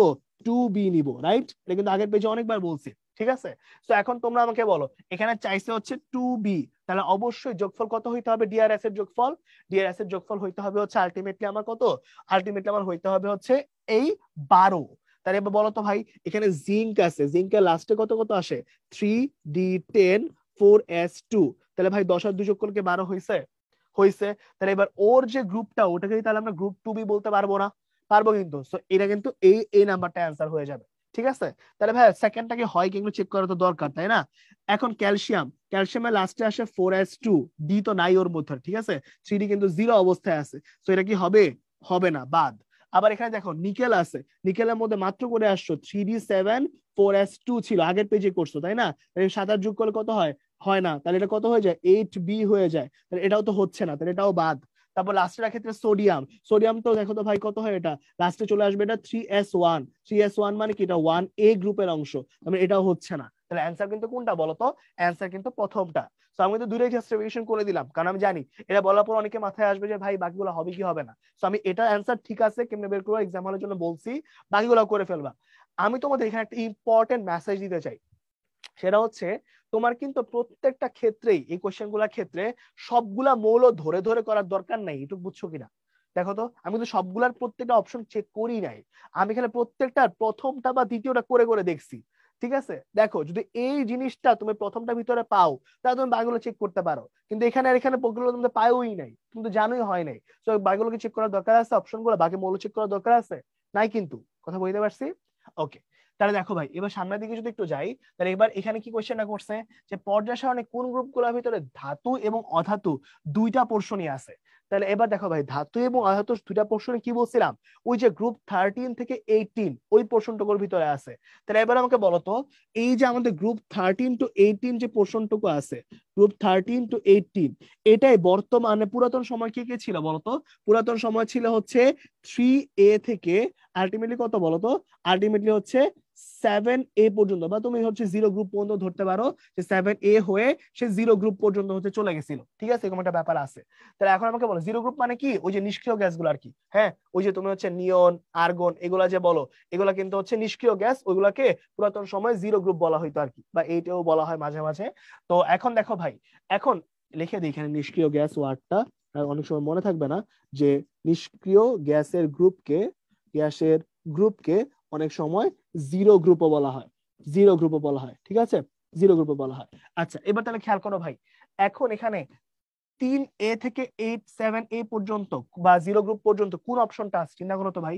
এখানে 1a আছে, 2a আছে, তাহলে এটা বাদ, এটা হচ্ছে না। তারপর এখানে দেখো তো ভাই, এখানে 2a আছে, তার মানে এটাও বাদ, এটাও হচ্ছে না, কারণ 2 এর সবগুলাই ধাতু, এখানে অধাতু বলতে কিছু নাই। আচ্ছা, তারপর আমাদের কি হয়েছে, এখানেও আবার 2a চলে আসছে, তাহলে এটাও বাদ, এটাও হচ্ছে না। তাহলে একমাত্র 3a থেকে 7 বা 8a পর্যন্ত শুধু এই অপশনটা আছে, তাহলে অ্যান্সার হচ্ছে সি। কথা বুঝতে পারছি? সহজ কিন্তু একদম, ঠিক আছে? দেখো সবকিছু একদম পুরো ম্যাথমেটিক্যাল চিন্তা করে যদি করো, ইজি মিলে যাবে। ওকে, তাহলে চলো পরেরটার মধ্যে চলে যাই। এবার তারা দেখো, এই যে গ্রুপগুলো চলে আসছে, এগুলার সাধারণ ইলেকট্রন বিন্যাস জানাটা আসলে খুবই খুবই ইম্পর্টেন্ট, ঠিক আছে? এই যে ইলেকট্রন বিন্যাস যেটা আছে, এই ইলেকট্রন বিন্যাসের যে পোর্শনটুকু আছে, এটা যদি তুমি ঠিকঠাক মতো ধরতে না পারো, তাহলে আসলে অনেকগুলো কোশ্চেন তোমার ভুল হবে, ঠিক আছে? এখানে ইলেকট্রন বিন্যাস জিনিস চলে আসছে। এখন তাহলে খেয়াল করো ভাই, কোশ্চেন কিভাবে আসবে, যে তোমাকে বলবে 13 নাম্বার গ্রুপ আছে, ওর জেনারেল মানে হচ্ছে সাধারণ ইলেকট্রন বিন্যাস নিচের কোনটি? তোমাকে বলতে পারতে হবে এটা কত, এটা হচ্ছে আমার NS2 NP1। বা 14 যদি হয় তাহলে গ্রুপ নাম্বার কোনটা, NS2 NP2। বা তোমার যদি হচ্ছে 16 হয় তাহলে গ্রুপ নাম্বার কোনটা, এটা বলতে পারতে হবে, ঠিক আছে? বা 17 বা 18 যদি হয় তাহলে গ্রুপ নাম্বার কত, এটা বলতে পারতে হবে, ঠিক আছে? তো এগুলা ক্ষেত্রে আরেকটু বেস করে কেমনে আসে আমি বলি। গ্রুপ 1 কে কি ধাতু বলা হয় মনে আছে? গ্রুপ 1 কে আমরা বলি হচ্ছে ক্ষার ধাতু। তো পরীক্ষার হলে একদম সরাসরি কোশ্চেন আসবে যে ক্ষার ধাতু যেটা আছে সেটার ইলেকট্রন বিন্যাস নিচের কোনটি। বা তোমাকে কোশ্চেন করবে গ্রুপ 2 কি বলা হয়, মৃৎ ক্ষার ধাতু, তাহলে কোশ্চেন করবে মৃৎ ক্ষার ধাতুর যেটা আছে সেটা সাধারণ ইলেকট্রন বিন্যাস নিচের কোনটি। ঠিক আছে? বা এই সাইডের মধ্যে যখন তুমি কাজ করবা তখন দেখবা যে 17 18 এগুলো আছে। এই যে হ্যালোজেন, হ্যালোজেন গ্রুপ নিচের কোনটি, চালকোজেন নিচের কোনটি, নিষ্ক্রিয় গ্যাস নিচের কোনটি, ঠিক আছে? তো এগুলা ক্ষেত্রে বিন্যাসগুলো অনেক ইম্পর্টেন্ট হয়ে যায়, ঠিক আছে? আচ্ছা, আর এটা আরেকটা বড় ইম্পর্টেন্ট ফ্যাক্টর কি বলি, ধরো তোমার কাছে ব্রোমিন আসছে, এখন তুমি যদি এটা নাও জানো যে ব্রোমিনটা জাস্ট সিম্পলি তোমার একটু সংখ্যা মনে নাই, কিন্তু তোমার এইটুক মনে আছে যে ভাই কি হয়, আমরা এটুকু জানি ফ্লোরিন, ক্লোরিন, ব্রোমিন, আয়োডিন, তাই না? তাহলে ফ্লোরিন কত, ফ্লোরিন ছিল আলটিমেটলি সেকেন্ড শেলে, ক্লোরিন কত ছিল থার্ড শেলে, তারপরটা কি থাকবে, ব্রোমিন থাকবে, ফ্লোরিন, ক্লোরিন, ব্রোমিন।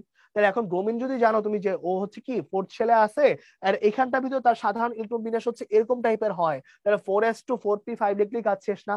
ঠিক বলছি কিনা? তাহলে আমার কিন্তু কষ্ট করে আর বের করার দরকার হচ্ছে না, ঠিক আছে? সো সাধারণ ইলেকট্রন বিন্যাস জানলে আর পর্যায়টা জানলে খুব ইজিলি ইলেকট্রন বিন্যাস কিন্তু এমনি লিখে দেওয়া যায়। কথা বুঝতে পারছি আমি? ওকে, নাইস।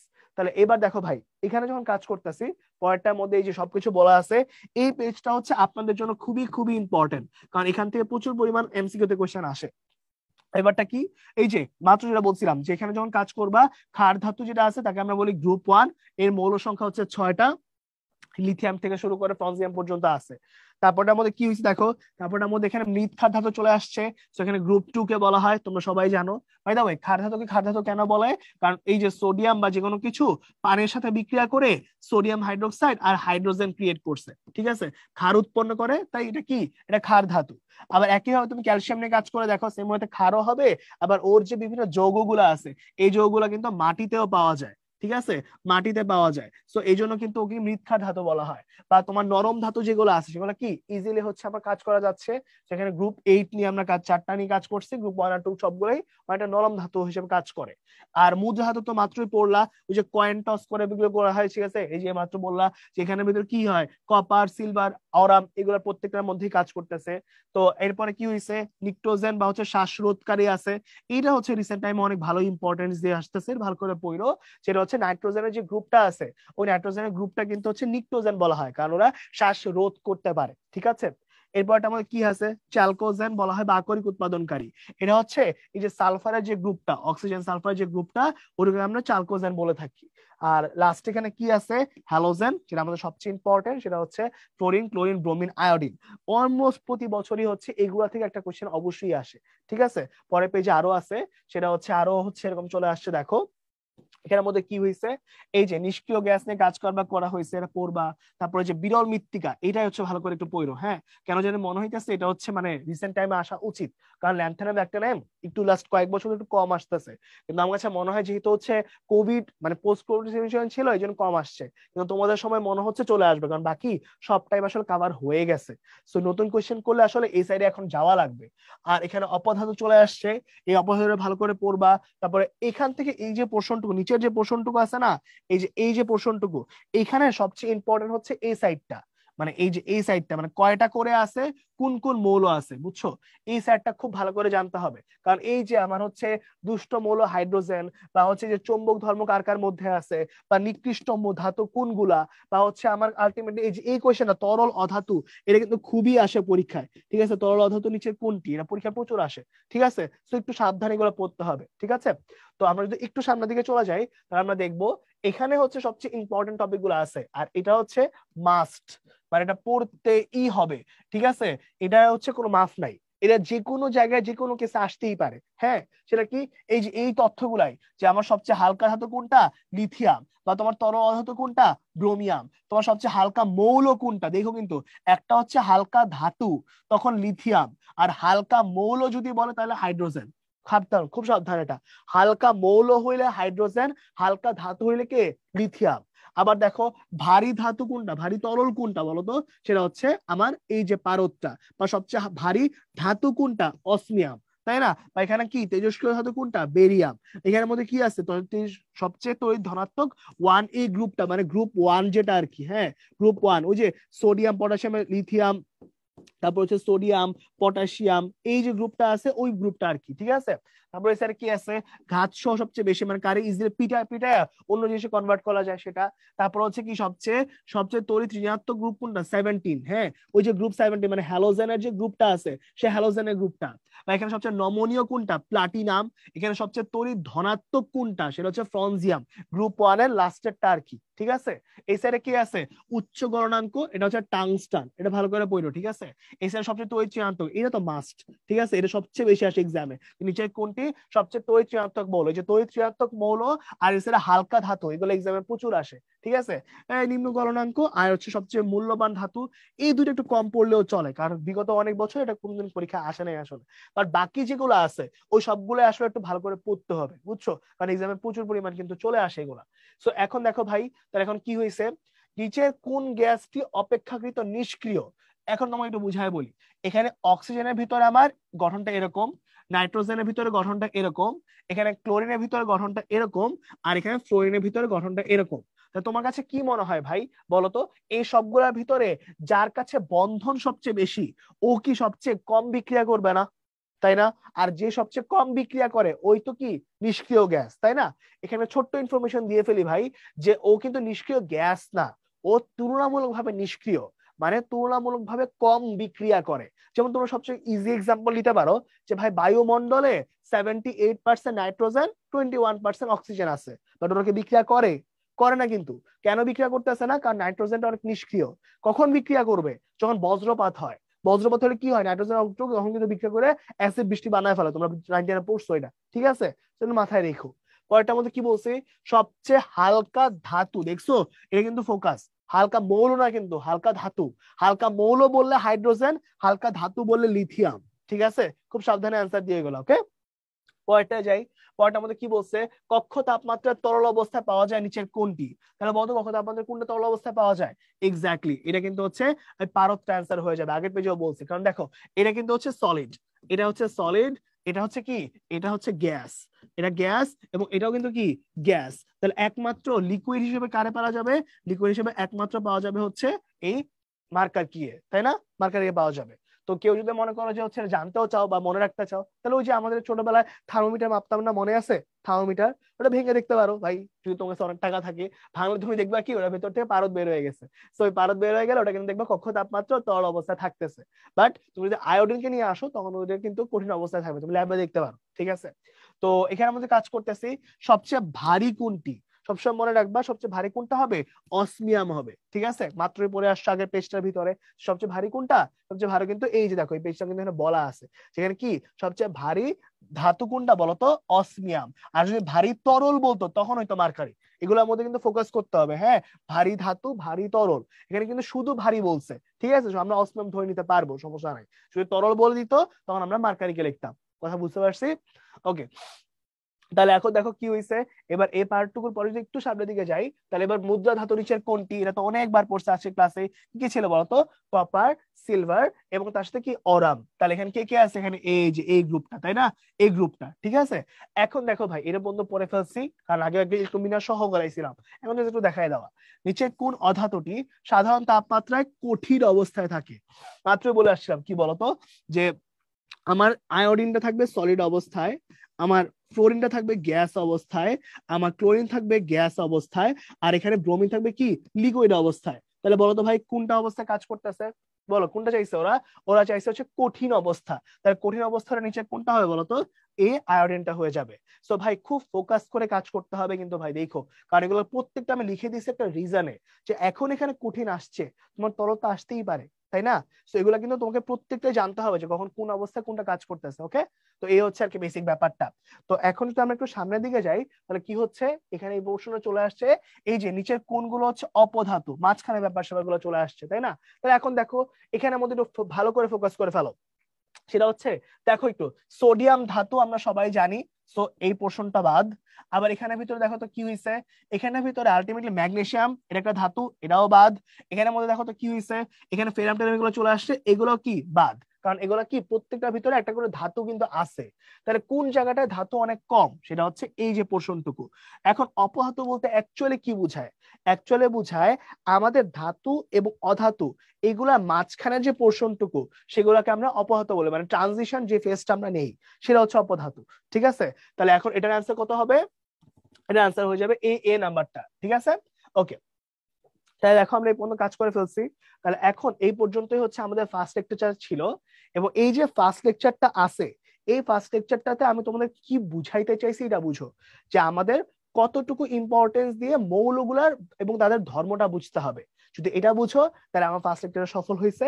ইনশাআল্লাহ হচ্ছে আমাদের সেকেন্ড লেকচারে আমরা আরেক ডিটেইলসে অন্য একটা টপিক নিয়ে আলোচনা করবো। ঠিক দেন, ভালো থাকো, আল্লাহ হাফেজ।